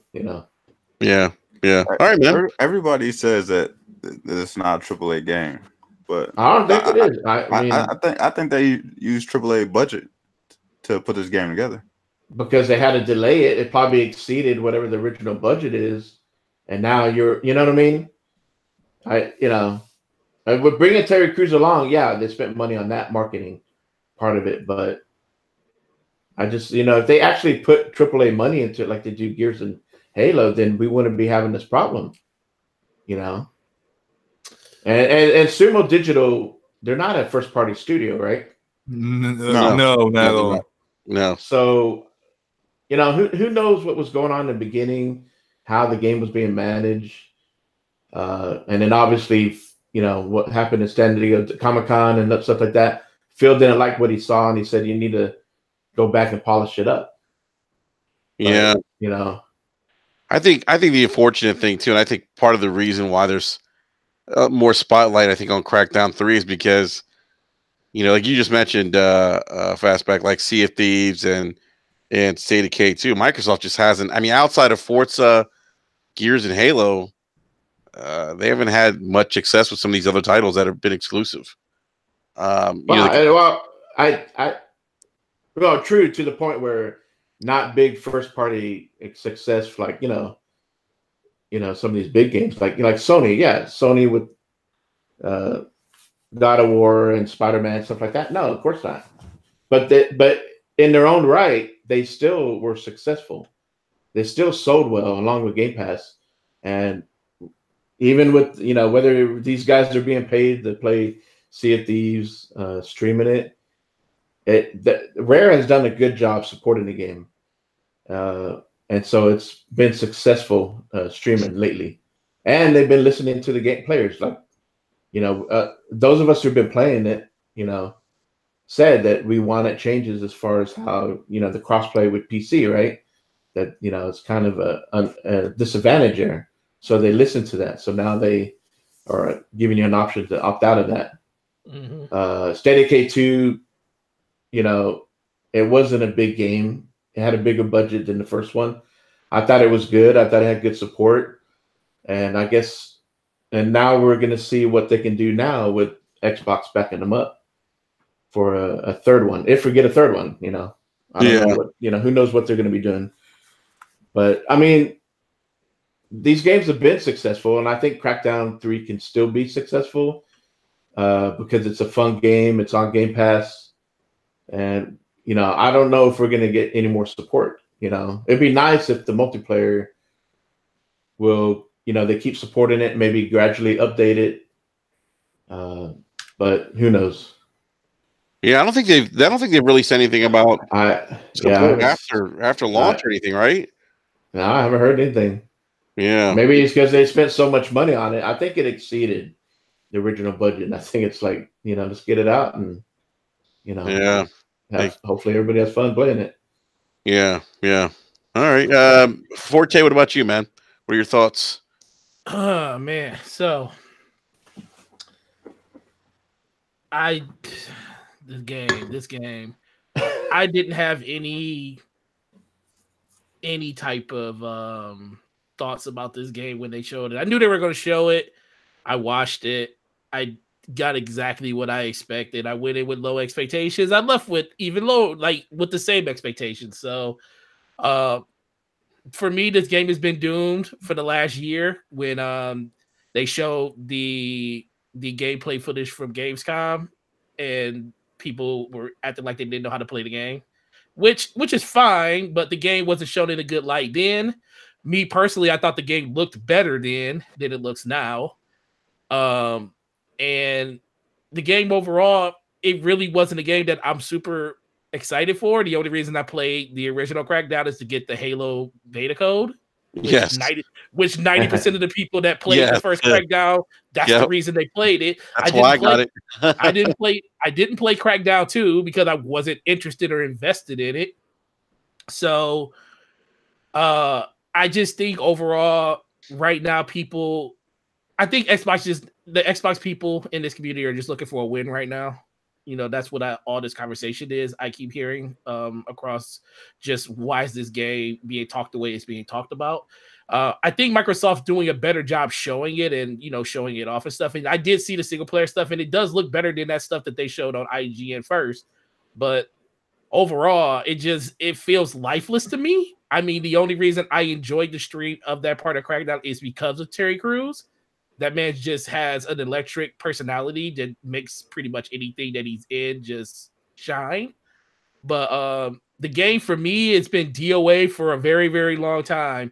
And would I go out of my way to buy this game if I had to? No, but it's in Game Pass and I have a year subscription to it. So I will play it just to see for myself what this game is like. And I will, leave it at that. And I think that's the biggest thing that everybody really needs to do around this game.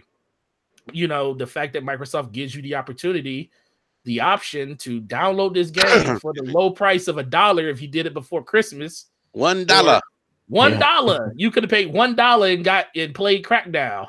or probably $3 or $4 or something like that. But or $10. I mean, it's for me. This game coming out this month, it's more to it. You know, more to Game Pass did it for me. I mean, there's a whole bunch of other games in there that I want to play. So even if I don't, you know, latch on to this one, there's other ones I can. I just don't like the conversation around the game because I feel like people have set themselves up for failure when it comes to overhyping and being, expecting this game to be something that it never was going to be. You know, Microsoft hasn't talked about this game really. I feel like this game would have been canceled if Microsoft could have got away with it. And I think too many things went wrong for them in this generation for them to, cancel Crackdown. I swear to God, this game would have been canceled if they could have. They don't talk like you about said, it. Microsoft, Myerson, if he was still around, he probably would have canceled it. But Phil, I think Phil would have canceled this game if it wasn't for all the other stuff that went on last year with the lack of games that we had in 2017 and 2000 and somewhat in 2018 at the beginning. I think Phil would have did the same thing, but they were too invested and they're trying to change the mantra and the attitude of the Xbox community or just the Xbox team in general. And this game wasn't going to be able to withstand, criticism if they would have talked about it more if they would have canceled it. So the game doesn't get any marketing. I mean, outside of Xbox, inside Xbox yesterday is pretty much all we see of this game. So I don't know why people expected anything. IGN put out gameplay with their thoughts and their opinions, and people rip it to them saying they don't know what they're doing. They don't know how to play the game and all this other stuff. And last time I checked, opinions were opinions. You could play it for $10 if you want to, and have your own opinion. And that's basically how I feel about Crackdown at this point. It may be a great game. I know people like Boom, he like Double Barrel Gaming, shout out to him, helping us get to 1,000. I know he's going to enjoy the game because he just enjoys playing games and he is a Crackdown fan. But for probably everybody on this panel, it's probably a hard pass unless you play the Game Pass. Yeah. And for me too, look, I like Crackdown like the first one, but to me, the other issue is there's so much other content that's out right now that's really good, So it's hard for me to pass on some of the good stuff that's out right now or that's coming out. Being a Game Pass, the game that I will buy, that I want to buy, is Metro Exodus. Exactly. And I mean, it is what it is. I mean, Crackdown 3 is Crackdown 3. It's not gonna, especially not gonna compete with these other games as far as the sales, but like I said, all we got to do is play it, right? That's all you can do. Play it. All you can do. Hopefully, it's fun. You play it once in a while. It's a Game Pass, and So, what are your thoughts about this, man? About Crackdown 3? I think I already know. Actually, nothing too aggressive or anything like that. Too aggressive. I'm so over Crackdown 3. Like I actually just wanted to just release, do whatever it's going to do, and just go away.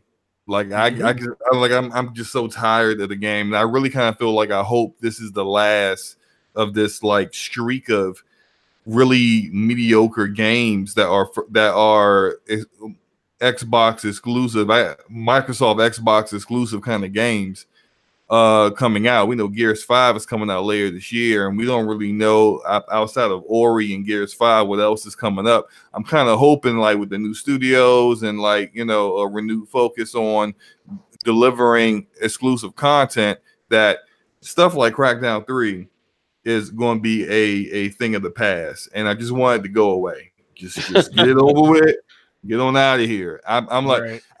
I like you guys. I played Crackdown 1 because it had a Halo demo in it, and it was a decent game. But like my issue with Crackdown is that the gameplay loop is very last gen.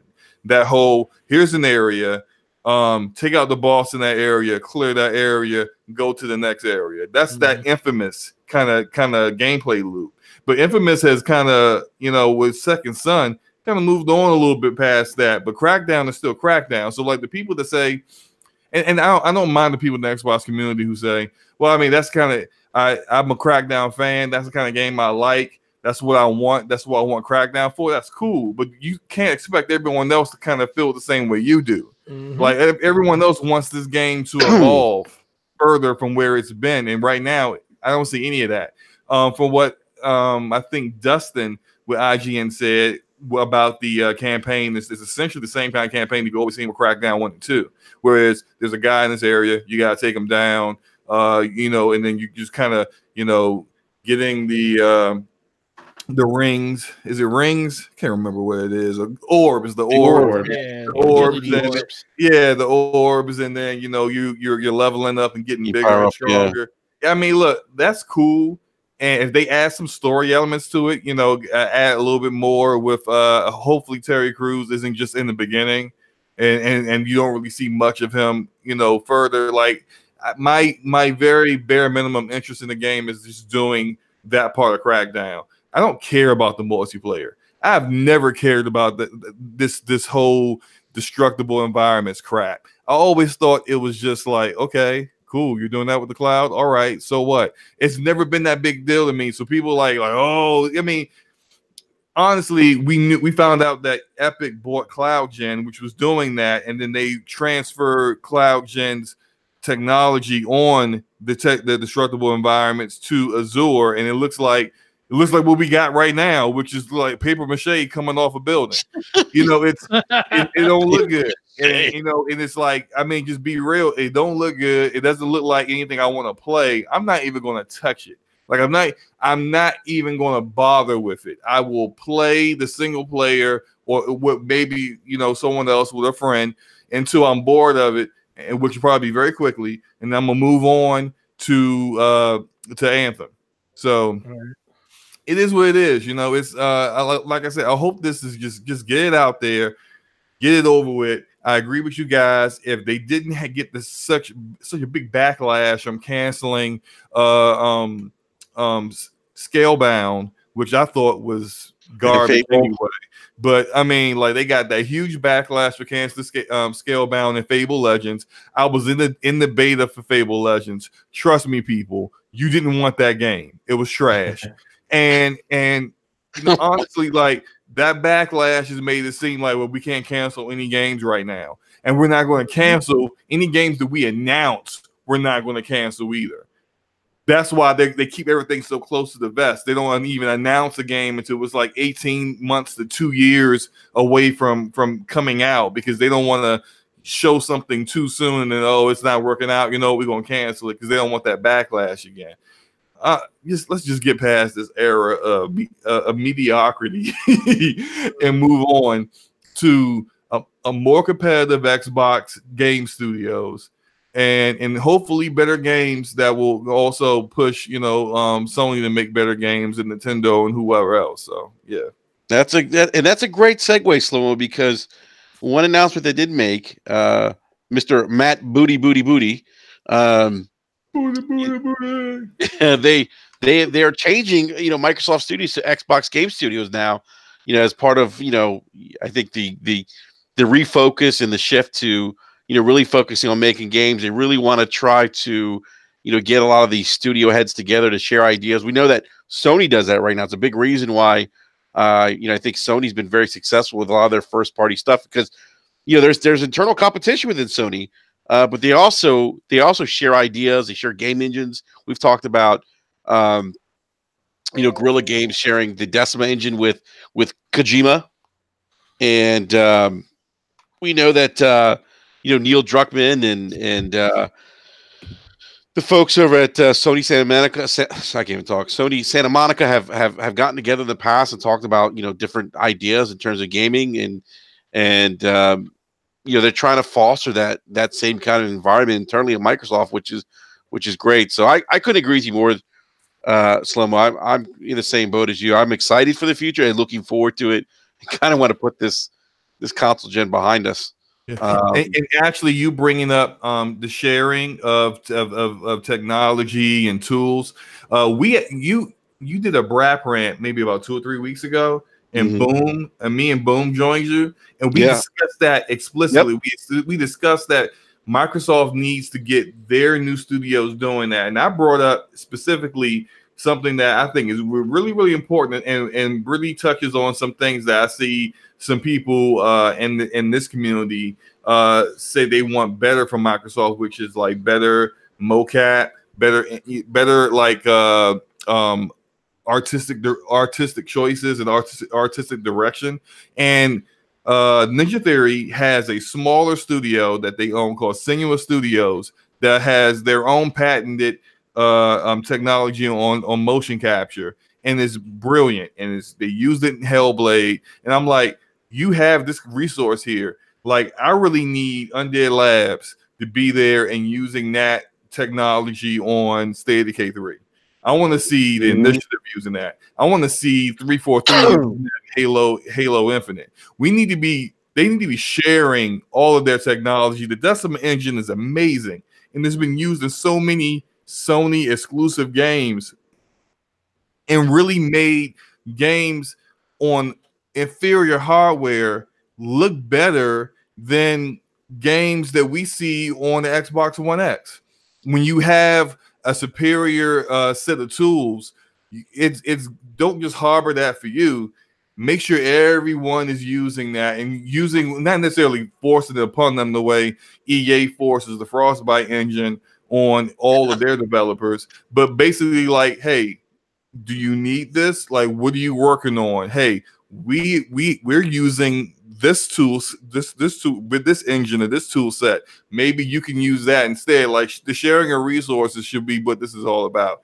And so I was glad to hear that they're going to do that now. And just like we said before, this shows progress for them and their first party games in the future. Yeah, no, I agree. Anyone have any thoughts on this particular subject with regards to Microsoft, or I'm calling it Microsoft Studios, Xbox Game Studios? I think one of the other reasons why they went ahead and made the name change is you see that they're going to, they're really starting to expand what Xbox means. You know what I mean? Yeah. With expanding Xbox Live to multiple devices, mobile devices and Switch and things like that. So they want to have that brand recognition across the board. And I think it was just a smart call to go ahead and rebrand the studios under that Xbox logo. So yeah, no, I agree with you, B-Money. Forte, go ahead. You were saying something? I just think they want, like he just said, I just think overall, when up until this point it was Microsoft Game Studios, meaning, yeah, we all know Xbox is a part of Microsoft, but the fact that they just said, hey, we want all of this to be underneath the Xbox banner, nothing with Microsoft. Nothing with Microsoft included in it, because everybody knows Xbox is part of Microsoft. I just think it was convoluted. Now that I think about it, it was very convoluted in the messaging that it had. We didn't know if it had something to do with Microsoft PC and everything too. But now that all that stuff's under one umbrella being run by one person, it's a really good move to just simplify it for everybody that's coming in. Yeah, that's a great point. And one other thing that Matt Booty mentioned is that that we can expect to hear more in terms of some of the projects that are in works right now from some of these new studios at E3 this year. So I thought that was kind of exciting because we've been talking about, I know we talked about it several times on this podcast, like, hey, all these acquisitions are great. We're all excited. I think everyone would agree here on this panel that we're all excited about the future of Xbox Studios with all these acquisitions of some really talented studios. But it sounds like we're going to potentially see some or learn about some of the projects that some of these studios are working on at E3. So E3 this year. So I thought that was pretty big. And that actually got me excited for E3 this year. And Sony not being there, this could be a really great opportunity for Microsoft to create a lot of buzz, as we transition out of this console gen going into next console gen. I have a little bit of a problem with their approach. And so this is what my issue. You have Inside Xbox, and I think Inside Xbox is a good idea that's implemented poorly. It's too long. Say again? I said it's too long. It's way too long. They don't have enough content for 2 hours, but they do it anyway. And I really kind of feel like they could shorten it up and then not have like some of these longer interviews. that seem to kind of go nowhere, especially interviews with some of the Japanese developers that seem to kind of like it almost like they take a little bit longer due to the fact that they have to translate, which is not, I mean, I'm not downing any Japanese developer that doesn't know English or anything like that, but it's just that it doesn't translate well to the stream and the audience that's watching. But my main issue with Inside Xbox is that there's nothing that interests me. Feels like it's inside Xbox. Yeah, nothing at all. Like none of the information that's being told is anything that I don't already know about things. The only thing they may announce is that what's coming out on Game Pass this month, which is like, I mean, I was going to figure that out anyway. With when I would get a Xbox YouTube channel notification for it, or some other YouTuber would bring it up. It's not that big a deal that you would have to do that on Inside Xbox. Now, something that Matt Booty said about how like I may be paraphrasing this a little bit too much, but he said something to the effect of like they got games ready to go, like they can show games now, but they're waiting for E3. It's like, why do that? Why wait to E3 when now that game is competing with some of your other first-party games for attention, and some of your third-party games are showing on your stage for attention, or your competitors' games you're competing with all these other games for attention. If the studio can show the game now, or at least announce the game now, do that at Inside Xbox. You will own the mind share of the overall gaming community and the gaming media for a week or two, instead of competing with all these other games at the biggest conference of the year at E3. It's like, why show all of that at E3? Show it to us when it's ready. And then, because you do Inside Xbox every month, then you could really make sure that it looks good when it comes out, because, hey, we got another Inside Xbox next month. If it's not ready this month, don't worry, we're not going to rush it. Well, I don't like it would even doing it the way they're doing it. Okay? Yeah, I was going to say it would be dope. You know what I mean? Like, let's just say Ninja Theory. Even if they didn't like announce the game, but we know that they're working on something. Even if they just went to the studio, show concept art, show something to get people hyped about anything. You know what I mean? That would be better than what they're doing right now, in my opinion. Yeah, why not have Ninja Theory is probably the first one that's going to be ready to go with a game, because it was working on a game well before Microsoft purchased them. Why not announce the game, bring somebody from Ninja Theory out, let them talk the game up a little bit, show us the trailer, announce it Inside Xbox. We know about this game now. Everyone's hyped. And then at E3 then you show gameplay. Gameplay.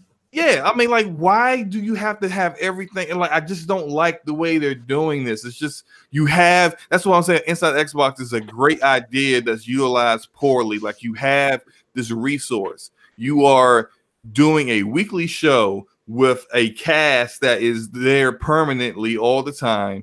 And people are tuning in, even though they think it sucks, they're still tuning in every week. Like, use this resource better than you're using it right now. So, okay, so that's a lot to unpack there. Okay. Yes. I agree with you on some of that. I do agree that they are wasting the potential of it when it comes to certain things they could announce, especially when it comes to, even if they threw little screenshots up there, or like just a logo or something of who's making it and whatever. Mm-hmm. But the one thing I will say is, I think Microsoft, knowing that Sony's not going to be at E3, they know they can't just be good. They can't just be great. They have to be like, they have to be over the top for E3 this year, because that's the thing, even when Sony is there, the conversation isn't about the other publisher. It's all about what Microsoft and Sony did. So Microsoft's there by themselves this year, meaning, yeah, they can show some of their stuff now and, give us little glimpses of what the games is going to be when they release. And then we get the full blown out version of it at E3. But the first thing people are going to say is, well, we already knew about this game. we already know how this community is. We know how people talk and communicate and chatter in this community. Well, we knew about this game. So what else does Microsoft have? So Microsoft may be playing it a little bit safe because they know they have to really impress people, because all eyes, not just some, not just most, all eyes will be on them at E3. So I think they are literally holding a lot of stuff. And when they say they're waiting for E3, I literally believe that's why. I also think that Inside Us being a monthly show, we're 4 months away from E3 at this point. So 4 more shows. And I also think that Inside FSOS basically will get a lot better after E3. I think once E3 comes, we're going to start getting blowout after blowout, big game after big game, especially if they can institute the whole game every quarter that they want to start doing going forward. You're going to get, something like how IGN does IGN first for Xbox games throughout, each whatever month that is, or whatever games coming out that quarter. They're going to do deep dives in that game. I don't have a problem with the length of it. It is too long for certain. It's too long for what it is right now. I will agree with you on that. But once all this stuff starts getting announced after E3, you're going to love these deep dives they're giving you into games, because everything, Slow-Mo. Everybody in here, we follow the news. We know everything that's happening with Xbox pretty much all the time. But there's a big majority of people that literally tune in and watch this stuff. Like you said, people still tune in, and it sucks right now. So what's going to happen once all that information starts coming out, and then Microsoft really has something to talk about on a consistent monthly basis? I think they're just grooming the staff that they have now, because you are right, they have people that's there on a permanent basis. They're setting the landscape now, like prepare for 2 hours. And once we start getting the content, that 2 hours ain't going to feel like 2 hours, just like E3 doesn't feel like an hour and a half to 2 hours every time they put it on. So, yeah, right now it's pretty lambases. It's pretty boring sometimes, and they could do a lot better. But once E3 hits, I just believe it's going to get a lot better. I just think, like, when you look at the content, even when you just look at the stuff that they partner with, from last E3, so heading into E3, this last show we saw both The Division. They featured that game on there, and they featured Jump Force again. Both of those games will be out before the next show. So the next show will probably feature Sekiro and DMC. And DMC, yep. So then, what does April show feature? What does the May show feature? You know what I mean? Like, so. At that point, it's like, okay, you gotta give me something. You know what I mean? So make it feel like, I'm getting something exclusive for Xbox, because all those games are great. Those are it's nice to see those, but those are third-party games. You know what I mean? Exactly. So like, what am I getting as an Xbox, fan? Why am I tuning in? Because this is an Xbox show at the end of the day. You know what I mean? So I think they have to really hone in on that portion of it to make it feel special for Xbox gamers. You know what I mean? But like I said, as they continue to gather the content, the show will be fleshed out a little bit more. It won't feel as long or as dry as it does now. But I think right now they still have to kind of address that need as well. No, I agree with that. They are, and maybe we'll get into this in a couple. Maybe we don't have enough time, but there has been information coming out that Microsoft intends on having at least one AAA Xbox game coming out, either like 4 per year or 1 per quarter. Every quarter, and they're going to need well over 20 to 24 developers total in order to really be able to make that a reality. And they already said they don't want to stress or put pressure on their current developers, their 13 developers, to be able to meet that kind of deadline, because what's going to happen is that you're going to have incomplete, buggy games, and that's not what we want. But I think if that is your goal, then it's too much to have like if you're going to actually show all your games at E3. I mean, how long is this show going to be? Because Sony's not going to be there. Like how long of a show are you gonna have? You got Sony's not gonna be there, so you're gonna have a lot of third party, a lot of publishers wanting to show stuff on your stage too. So I mean, how long? Typically, the shows are like 2 hours long. You're gonna go three now. Like, show some of your stuff throughout the year with Inside Xbox. Show like I didn't like we already knew about Obsidian, but they waited to announce Obsidian at XO. Like, I mean, like if you have already acquired a new developer, talk about it in Inside Xbox. It makes the show more attractive to people because they don't know what may happen. You may show us a new game. As of right now, everyone looks at it like it's trash. It's boring because they know you're never going to talk about new acquisitions. You're never going to talk about new games. So why should I turn in? Why should I tune in? Yeah, why should you tune in? But why do people tune in now? Honestly, that's the question, though. They get a beta code. They get a beta code. Yeah, they do give away free stuff. On Mixer, you get some free crap, and then they're the hate watchers that tune in just to hate on it. So Fastback, are you saying you only watch it just to get free codes? Hey, I did win a free copy of Steady K2 watching. Actually, I tweeted, and then my tweet came on the show, and then I got a copy of Steady K2, the Ultimate Edition. But nice, man. So yeah, I agree with a lot of things that you guys are saying.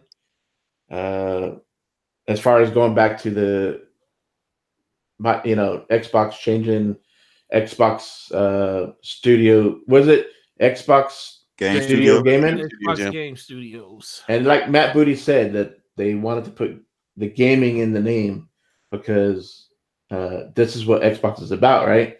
Yep. And they took Microsoft out, and so now, like you guys saying, Xbox is moving forward. They want to be on all kinds of devices, and it's Xbox, and they want people to, get on Xbox Live, get up, sign up, and get, buy games. That's what they want. So I think it's a good thing because it goes to show Phil's at the big table. He only has to talk to Satay, and the financial executive, I think, that's up there at the table. But that's about it. And you don't have Myerson there anymore. So Xbox is now, you got Windows and you have Xbox as part of Microsoft. And it's a big thing. So it's good going forward. And y'all seen, here we are. We're talking about 13 studios, right? So going forward, I think we're in a good position. I mean, as gamer, this is great, right? This is the third generation Xbox, right? They had their mistakes, right? And they hurt a lot of us, I'm a preferred Xbox gamer, and I've enjoyed the games that have come out of it. I've enjoyed game preview games, the Game Pass, right? But at the same time, I want, I've sent feedback. I want new IP. I've seen in their feedback forums that it's like, hey, need to acquire new studios.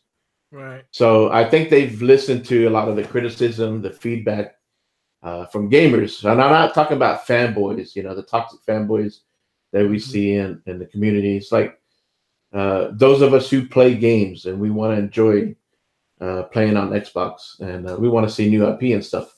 So the deal with the Inside Xbox, I think I watched it. It is a little too long. I kind of enjoy it. I guess in a way, it's kind of like, Xbox wants to give us up to date monthly, what's going on. And I want to see what's going on with Xbox games. But at the same time, we don't turn on the Xbox just to play first party games. We play third party games too, right? Those are big also. I want to see, when they do some of these interviews and maybe some insight or whatever, or, hey, can I get a beta code or whatever for Division 2? I thought that was pretty cool. The Mortal Kombat 11, I thought, when they announced that character, You know, it would have been cool if they made a bigger deal out of it, but you know, it was just like, here it is, you know. So, you know, there's things that they need to do to improve the show. Kind of clean it up, you know, kind of maybe streamline it, make it a little bit more exciting. Mm-hmm.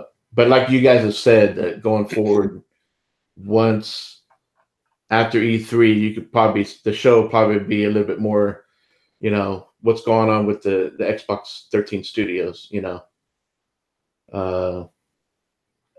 You know, and it's like with Scalebound, they announced it early, and like Crackdown 3, and look at the issues, you know. Here we're waiting. One of them got canceled, and then Crackdown 3, you know, had the issues, delayed, and here we are, you know, negative or positive about it.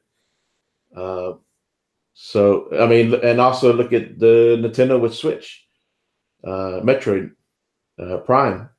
They showed a template of the game, right? They showed just a deal, but then now we were told that it was going to wait. It got delayed. Yeah. So, and then Phil said before that he likes to wait, 12 to 18 months to reveal a game. I mean, I would like to, you know, for them inside Xbox to give us a teaser. I mean, we know the Hellblade studio. We know they're working on something. Maybe Compulsion probably has something already in work. You know, now that We Happy Few is already out and everything. So you know, we'll see. I mean, I'm excited overall as a gamer going forward. You know, we're all in a good position. You know, PS5. I'm hoping that has BC because I think I want to get a PS4 Pro, but if I see that the PS5 has back compatible with the PS4, then I might as well just get a PS5 because there's still a lot of games that I need to play. You know? Yeah. I mean, they've come out with I mean, it's been revealed that Sony has a patent for backwards compatibility. It's almost a guarantee it's going to be backwards. They need to. I mean, and it's like this whole back and forth between Sony and Xbox. You know, the way Sony has handled the first party exclusive this gen. They show that this is the way you do it, and they started doing that last gen towards the end, right? And Xbox just, you know, when we talk about the criticism of Xbox, you know, we all want Xbox to be better going forward. And me, I'm kind of like one of those gamers, like I don't make such a big deal. I'll give my feedback and I understand the criticism. But I feel like also at the same time, there's just way too many good games out that we're playing now that are coming out soon. It's like I could be patient. I know games are going to come. And I'm glad that Phil has turned the 180 and we see what's going forward. But now I lost my train of thought. No worries, man. But dang it. I was going to say something and I forgot. Too many games, man. Too many games. I know. I mean, like, but you can't say that you wouldn't be impressed. Like when Booty comes out and says that some of the studios they purchased were already working on games prior to them purchasing them, and we're going to see them at E3. Like, you can't say you wouldn't be impressed if they were at least teased. Oh no! I mean, I would like for them to tease it, but that you kind of look at it too at the same time. It's like, I mean, I guess, you know, they could just throw a template, the name, right, the title, but you know, you don't see a lot of that from Nintendo and Sony either. I mean, no. Do we have to? I mean, is it still come down to the developer? If the developer says, yeah, we're ready to kind of, go ahead and, you know, show, you know, tease or whatever. I mean, I'm not sure how that works, you know. And the publisher still need to get the developer to say, you know, hey, can we reveal something or you know.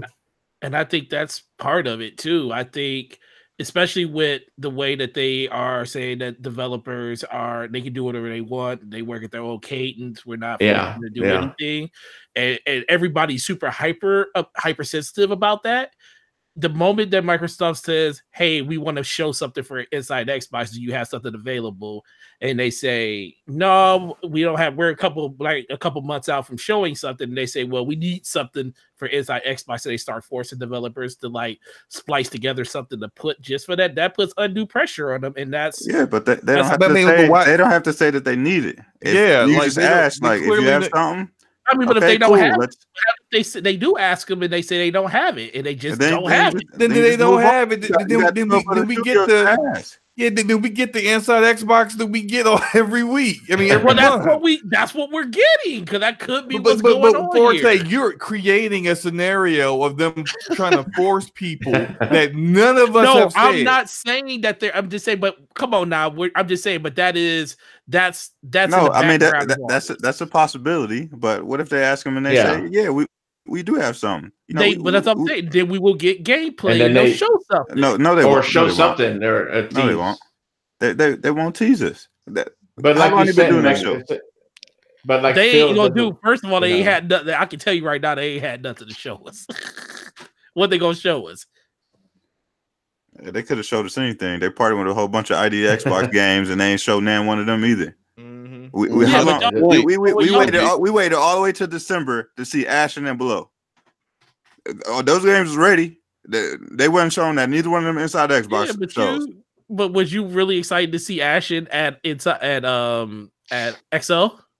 No, I wasn't. I would have much rather seen it instead Inside Xbox show. You wouldn't have cared if you saw the Inside Xbox, because you know what? It's not one of the main publishers making a game that you really want to know about. I did want to know about Royal 44's game. No, I would have wanted to know about Asher, because that was one of the games that they showed at E3 that was talked a lot about. It was talked about a lot, and then it just kind of fell. Just disappeared. Yeah, I thought that was weird, because on Twitter, people were asking the developers, what about Ashen? And they kept saying it's coming. And then you thought, well, maybe they'll show the XO18, and they didn't. So I can understand why weird. Why weren't those shown? But I think that also comes down to maybe the developer didn't want to show it for some reason at that time. I don't know. Yeah, who knows? I mean, I don't know. I'm gonna be honest here, and and I talked to Slow-Mo about this a while ago too.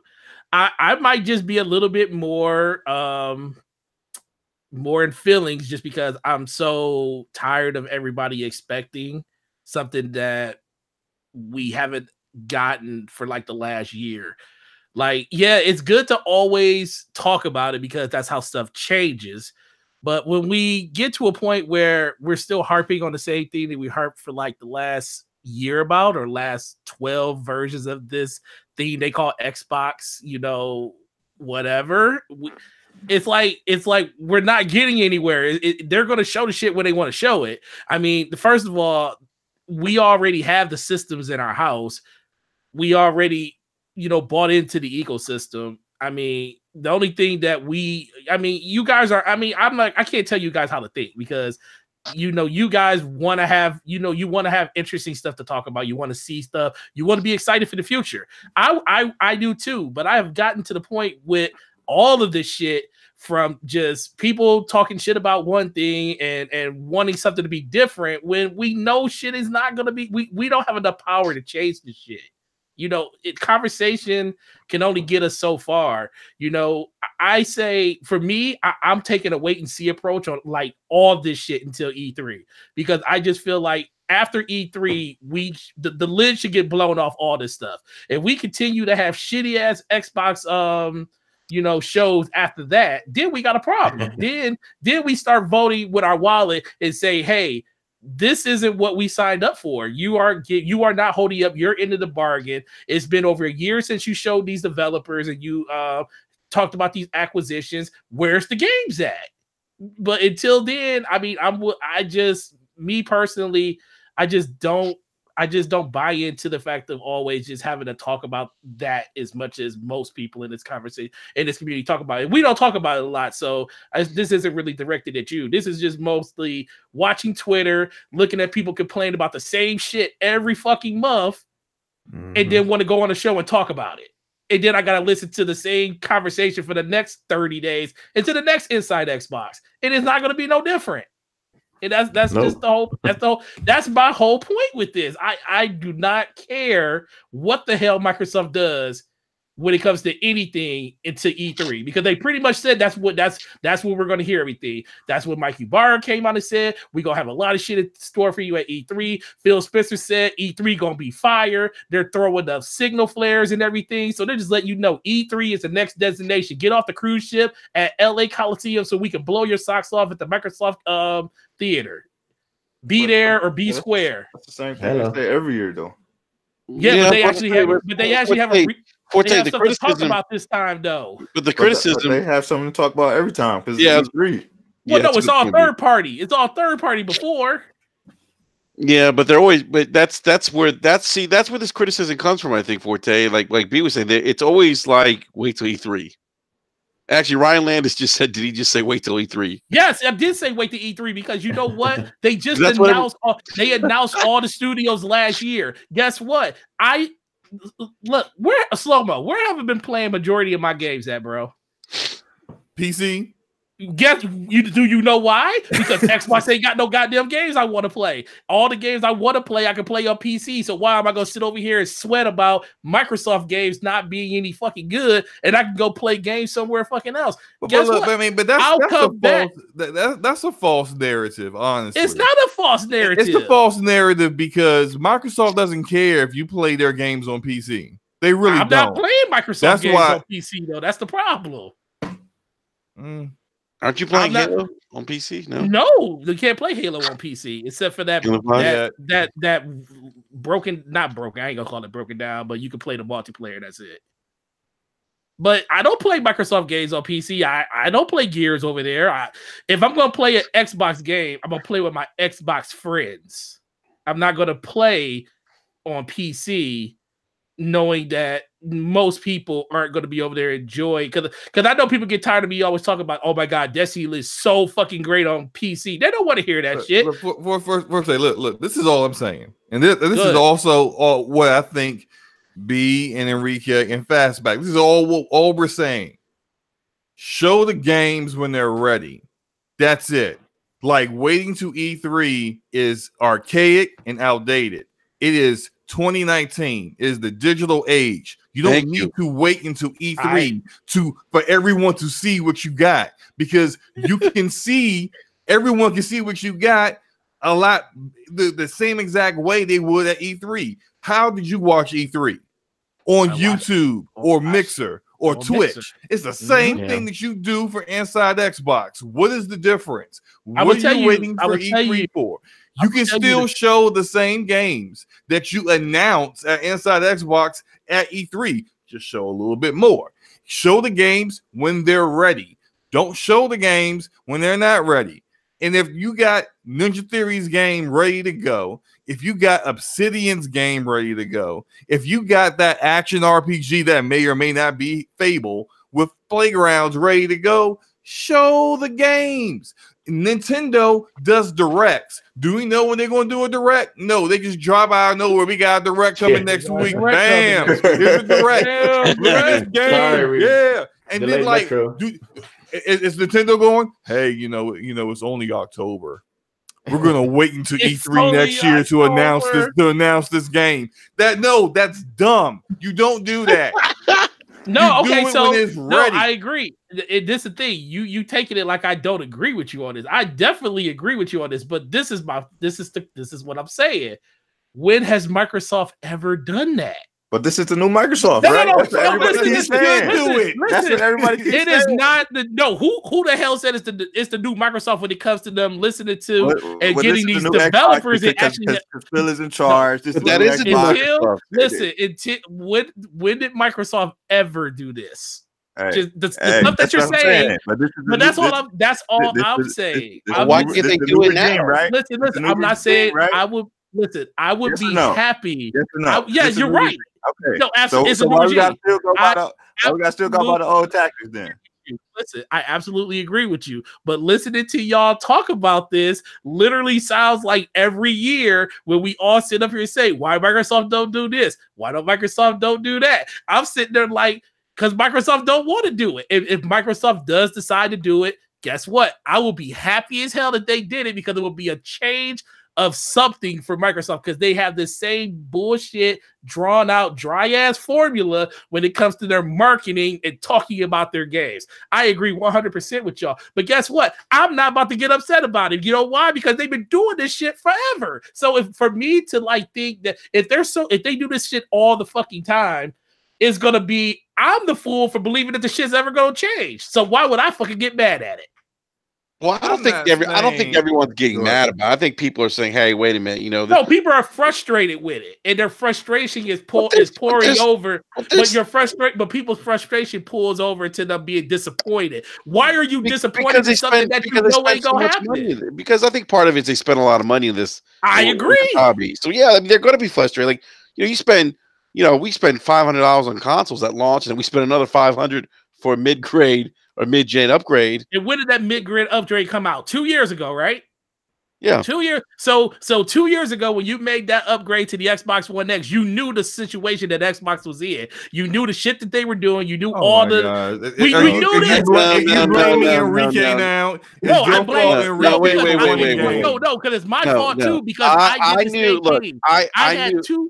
Go ahead, Enrique. No, I knew. Okay, yes, I knew what state Microsoft was in, but I also knew and me being somebody who likes to have the latest and greatest technology, and it was an excuse for me to upgrade to a 4K TV. I knew, but I knew that at the very least, there was a potential to get games that were going to play better from a third party perspective. I knew the first party I wasn't going to hold my breath as much, but I knew third party, we'd probably get an opportunity to see games, and we're seeing that now. Yeah, we are.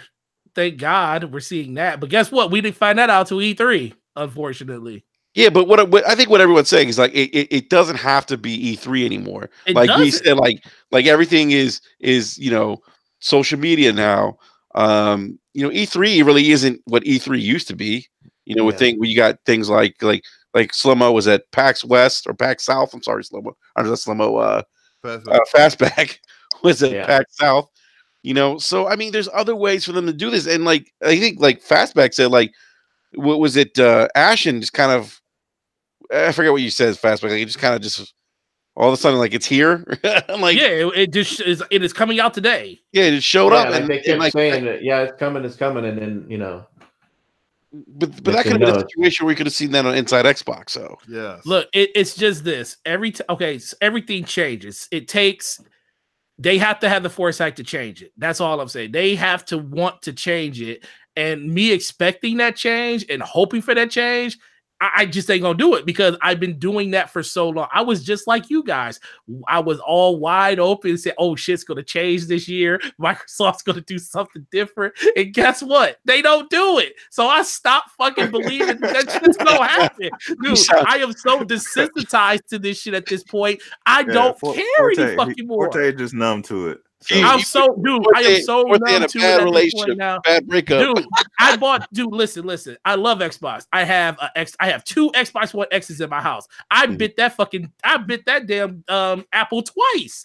And guess what? This shit sucks because we don't know what the fuck the future for Xbox is. All we know is 13 new studios. We have 13 studios to hang our hat on with more acquisitions coming in the future. We don't know what none of these games are, but guess what? Microsoft don't want to tell us about them. So just like it was very unpopular to release games at the beginning of a year, now everybody releases them at the beginning of the year. Sooner or later, Microsoft is going to change the way that they want to talk about these games, and I will welcome that change. But until that day happens, until the mic drops, and they start saying, "Hey, on this month of Xbox or Inside Xbox, we're going to talk about a new game that what's today's bringing," I don't care anymore.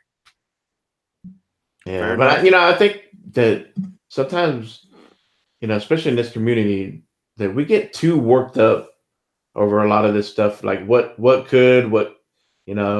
don't know, why not? And that's all I'm saying. But and I agree with you because that's the way my mentality is that look, there's just too many good games out now coming soon. Like right now, we got Metroid Exodus coming out here soon. We got freaking Anthem, and then not too long after that, Division 2, and you know, whatever else is coming. I mean, what's the point of getting so worked up about everything? And then next thing you know, here's E3, right? And then now we're getting to see what comes up. But I do agree that like Mike from NOG, he's been saying that he thinks E3 is going away slowly. Like now, like the PAX has evolved to where now PAX is starting to become a little bit bigger. It's spread around, you know, all around. Like you said, Nintendo Direct. That's another great way. And who knows? Sony pulling out of this E3. We don't know what their plans are going forward, but we should get a big PSX show here at the end of the year. But are they going to kind of go the route of like Nintendo and just all of a sudden do like a Sony Direct all of a sudden? And inside Xbox could, you know, be that going forward, where maybe there won't be an E3, but we'll just have all the PAXs. We'll still probably have Gamescom, and they will start revealing more inside Xbox going forward, you know, especially next gen. But until then, I got a lot of great games I can play now. You know what I mean?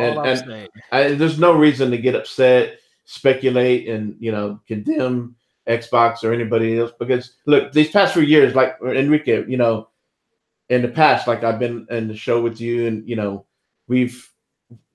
I've seen, you know, heard you guys worried about Xbox, what's going on, and in these past couple of years, we've seen a good transition. We've seen, you know, now, you know, Phil's in charge. There's no, you know, middle guy anymore. He has to go to, and they've acquired studios. So obviously, games are going to come, right? It'd be nice to know what's coming, but until then, I'm not going to worry about it. It's just, I think everybody just needs to calm down and just. But the thing is, a lot of the criticisms, and I understand like people overreacting, because I think fanboys overreact, but I think there's people who have, you know, genuine criticism. No, I agree. And I think that you know, I think they've listened. I know that Phil listens to the fans. It's one thing that you know, South has said to me, and Tim's talked about it. Like, he does really listen to the community.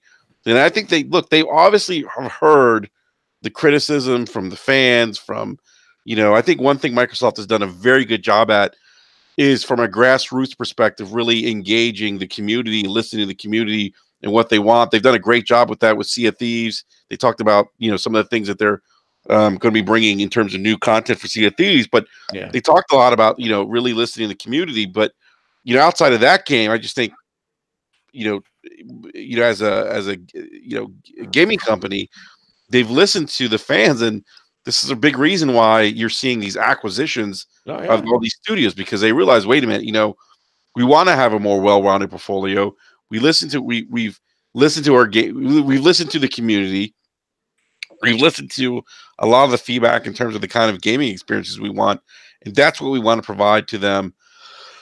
Excuse me, next console generation. So, you know, I think there's something to be said for criticism.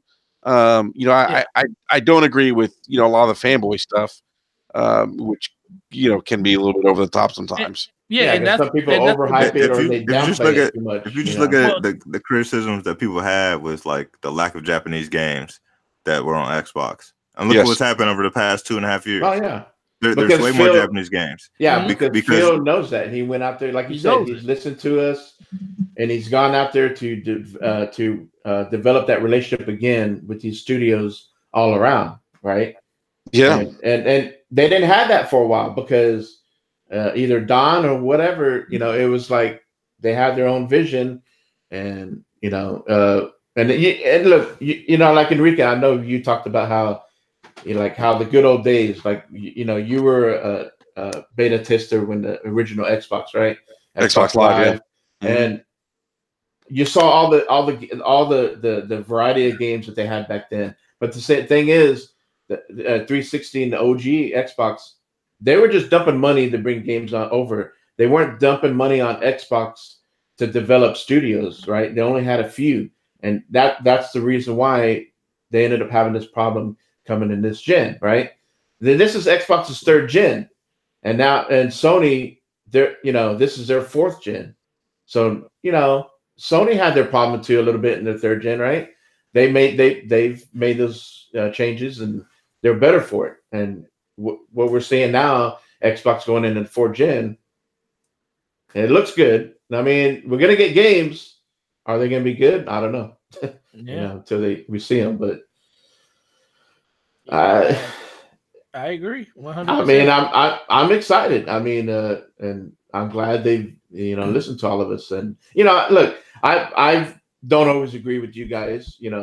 As far as like I like the Steady K 2 and Sea of Thieves, but I also realize too at the same time they're not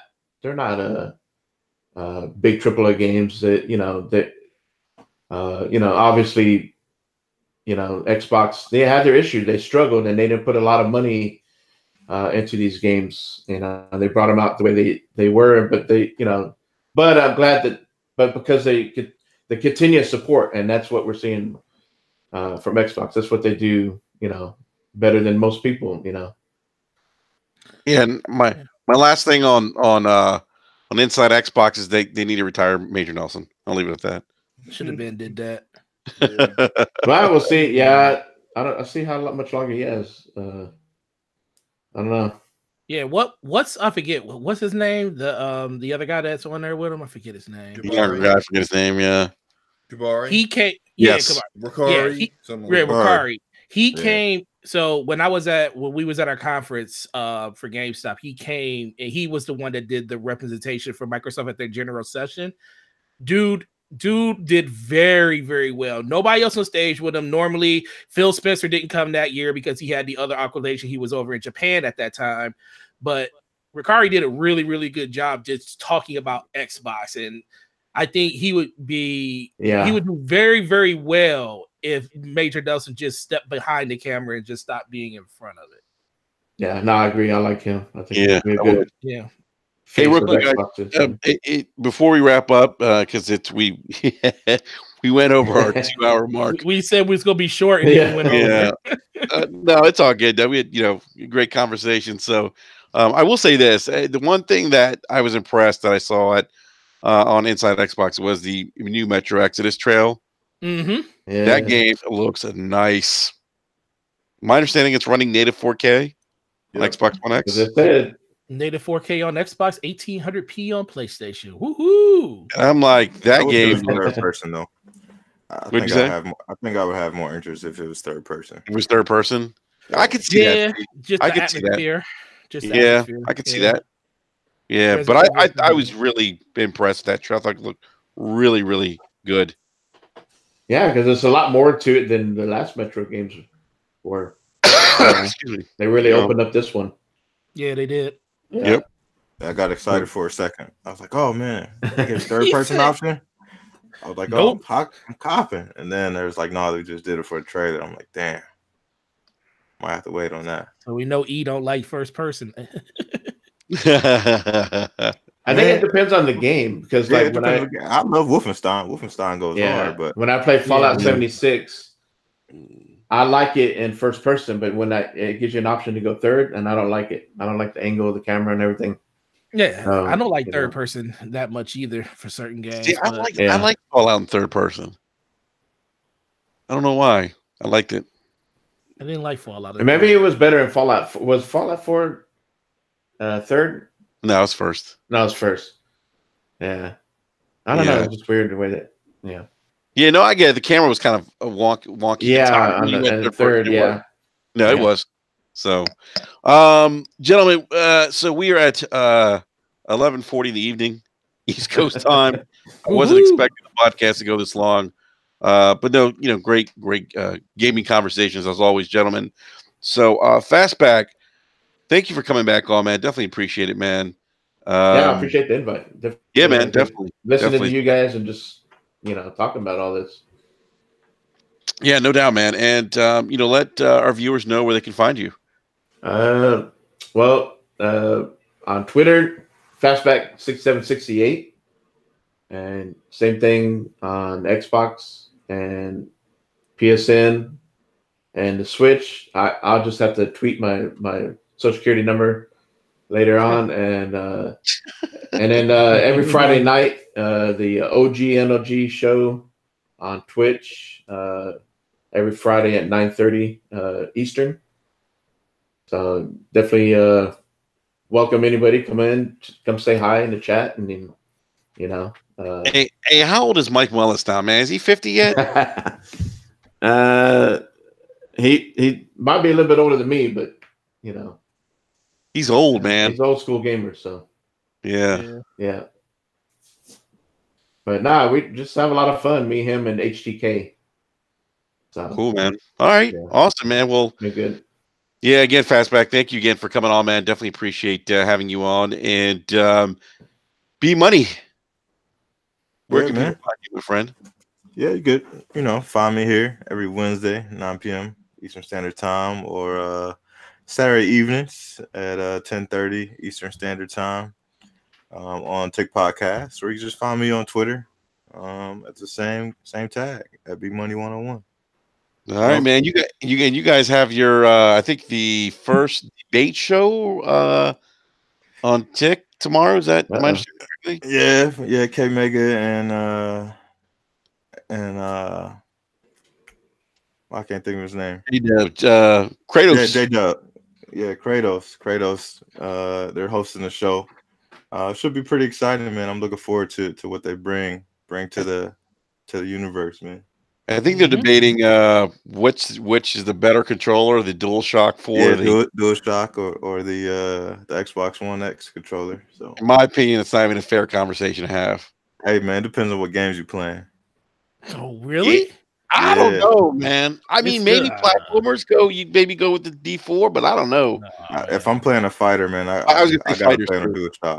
Yeah, I was gonna say fighters. People say because of the D-pad. Yeah. Nope, just buy it on the Switch and play with the Pro controller. Best D-pad ever. Someone's gonna throw that Pro controller to the mix. You watch tomorrow. They'll be like, "Oh wait, what about the Nintendo Pro controller?" Nintendo Pro controller is probably the best controller that's came out this generation. I tell you what, that battery life is no joke. I think 30 hours, bro. 30 hours. Where did this thing come from? Yeah. Sony need to take notes because that DualShock dies as soon as you turn it on. You're not lying, Slow-Mo. You might get off. On and off. Let's go. Hey, you walk away from that PlayStation 4 for 5 minutes, you're gonna have to recharge that shit. Yeah, I've had to turn down the light level and the what is it? The little what is it called? The blue light in the middle. Yeah, it's never blue. It's always like orange and red because it's about to die. It never really.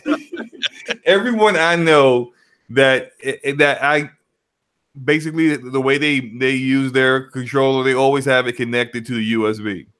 Like nearly everyone that I know with their DualShock always have it because they know it's going to die without it. Man, I run at least 8-hour gaming sessions without having to charge it. 8 to 10. Yeah. On PlayStation? On PlayStation? Yes, sir. Yeah. Yes, sir. Yeah, that's probably about right for me too. And then I have to charge it. Nah, man. Yeah. Nah, man. You but that's a new controller? That's the new one, right?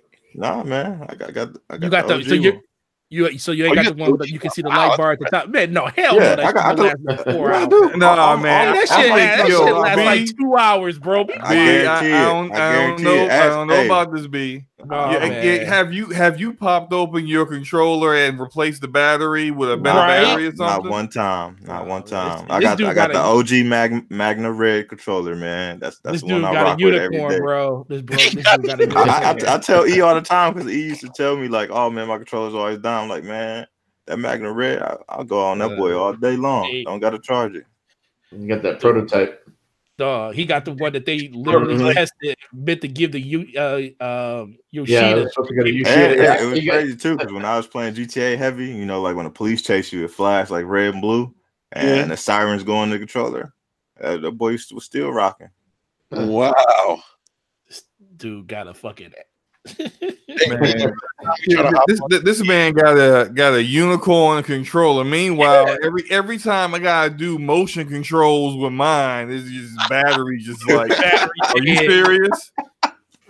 You better plug me up before you start moving me around. I got the Spider-Man controller from the Spider-Man PS4 Pro, and I swear, even when I don't play the system, I turn it on, the battery still dead. Every time I turn the system on, damn man, I ain't played in 2 months. My fucking controller did. Oh yeah, it will die. That's the neglect. It died from neglect shit. Hey, let me ask you guys something with your Xbox controllers, batteries or battery pack? Battery packs. Yeah, gotta go battery pack, man. Them batteries dying that thing. Oh man, Duracell don't last. I have rechargeable Panasonic batteries. They call it the Interloop Pros. Yep, they last, and you know, and I primarily play on my Xbox for the most part, but I have to switch them out like once a week. Yeah, that's about the same for me. For my battery packs, it usually about every week I have to change it out. Yeah, hey, it depends on how much I play, though. Slomo, we just got Wesley Johnson.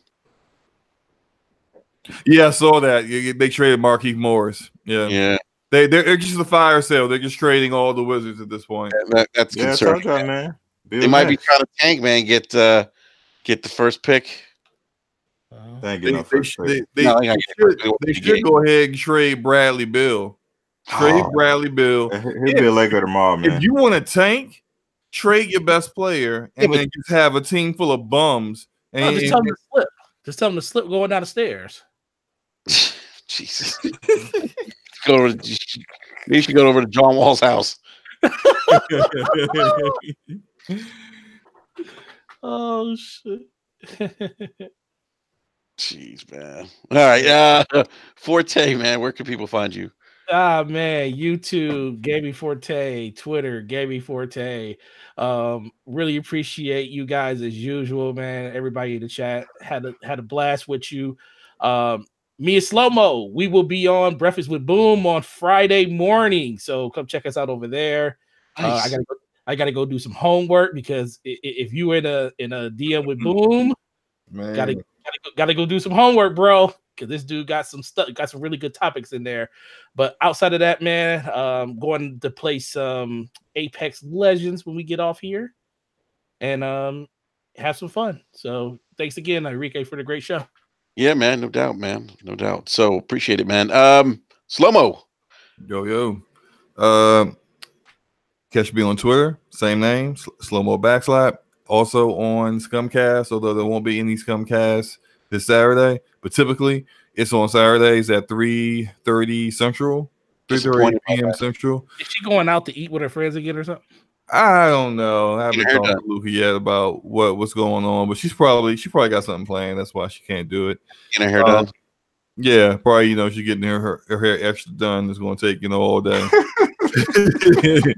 But take all day. Jesus Christ. Yeah, but yeah, great show, guys. Had a lot of fun. Really, really great conversation. And it is 11:48. So in 12 minutes, hopefully, I don't know for certain, hopefully the Division 2 beta will go live. 4 a.m., brother. It's 4 a.m. 4 a.m. Oh. Damn, I'm gonna have to wake up at like 4 a.m. 4 a.m. Eastern time because they're doing it on British Standard Time because it's 9 a.m. over there when it goes live. Oh, yeah, I'm not. I guess I'll just have to play it when I get home. I just save you the headache so you ain't up waiting for it. Yeah, I'm not getting up before I am to play that. I'm good. I'm gonna get up at 6 a.m. before I go to work and play it though. I'm gonna be on that boy after work, man. Yeah, I'm gonna have to wait myself after work. Yeah, I don't get up till 6 o'clock, man. I gotta jump on before I go to work. Yeah. All right. So, all right, gentlemen. Well, I think did Fastback drop out? Yeah, he said his Surface Pro died. Yeah, he's speaking batteries. His Surface Pro died. All right, big shout out to Fastback again for joining us tonight, and we'll be back next Wednesday, 9 p.m. Eastern Standard Time. Hey, make sure to check out Slomo and Forte on Breakfast with Boom this Friday, and I think it goes live at 11. I think it's 10 or 10. Yeah, I think it's 10 a.m. that he normally starts Eastern time. Each time, yeah. 12, yeah. Yeah. So be sure to check out Brap and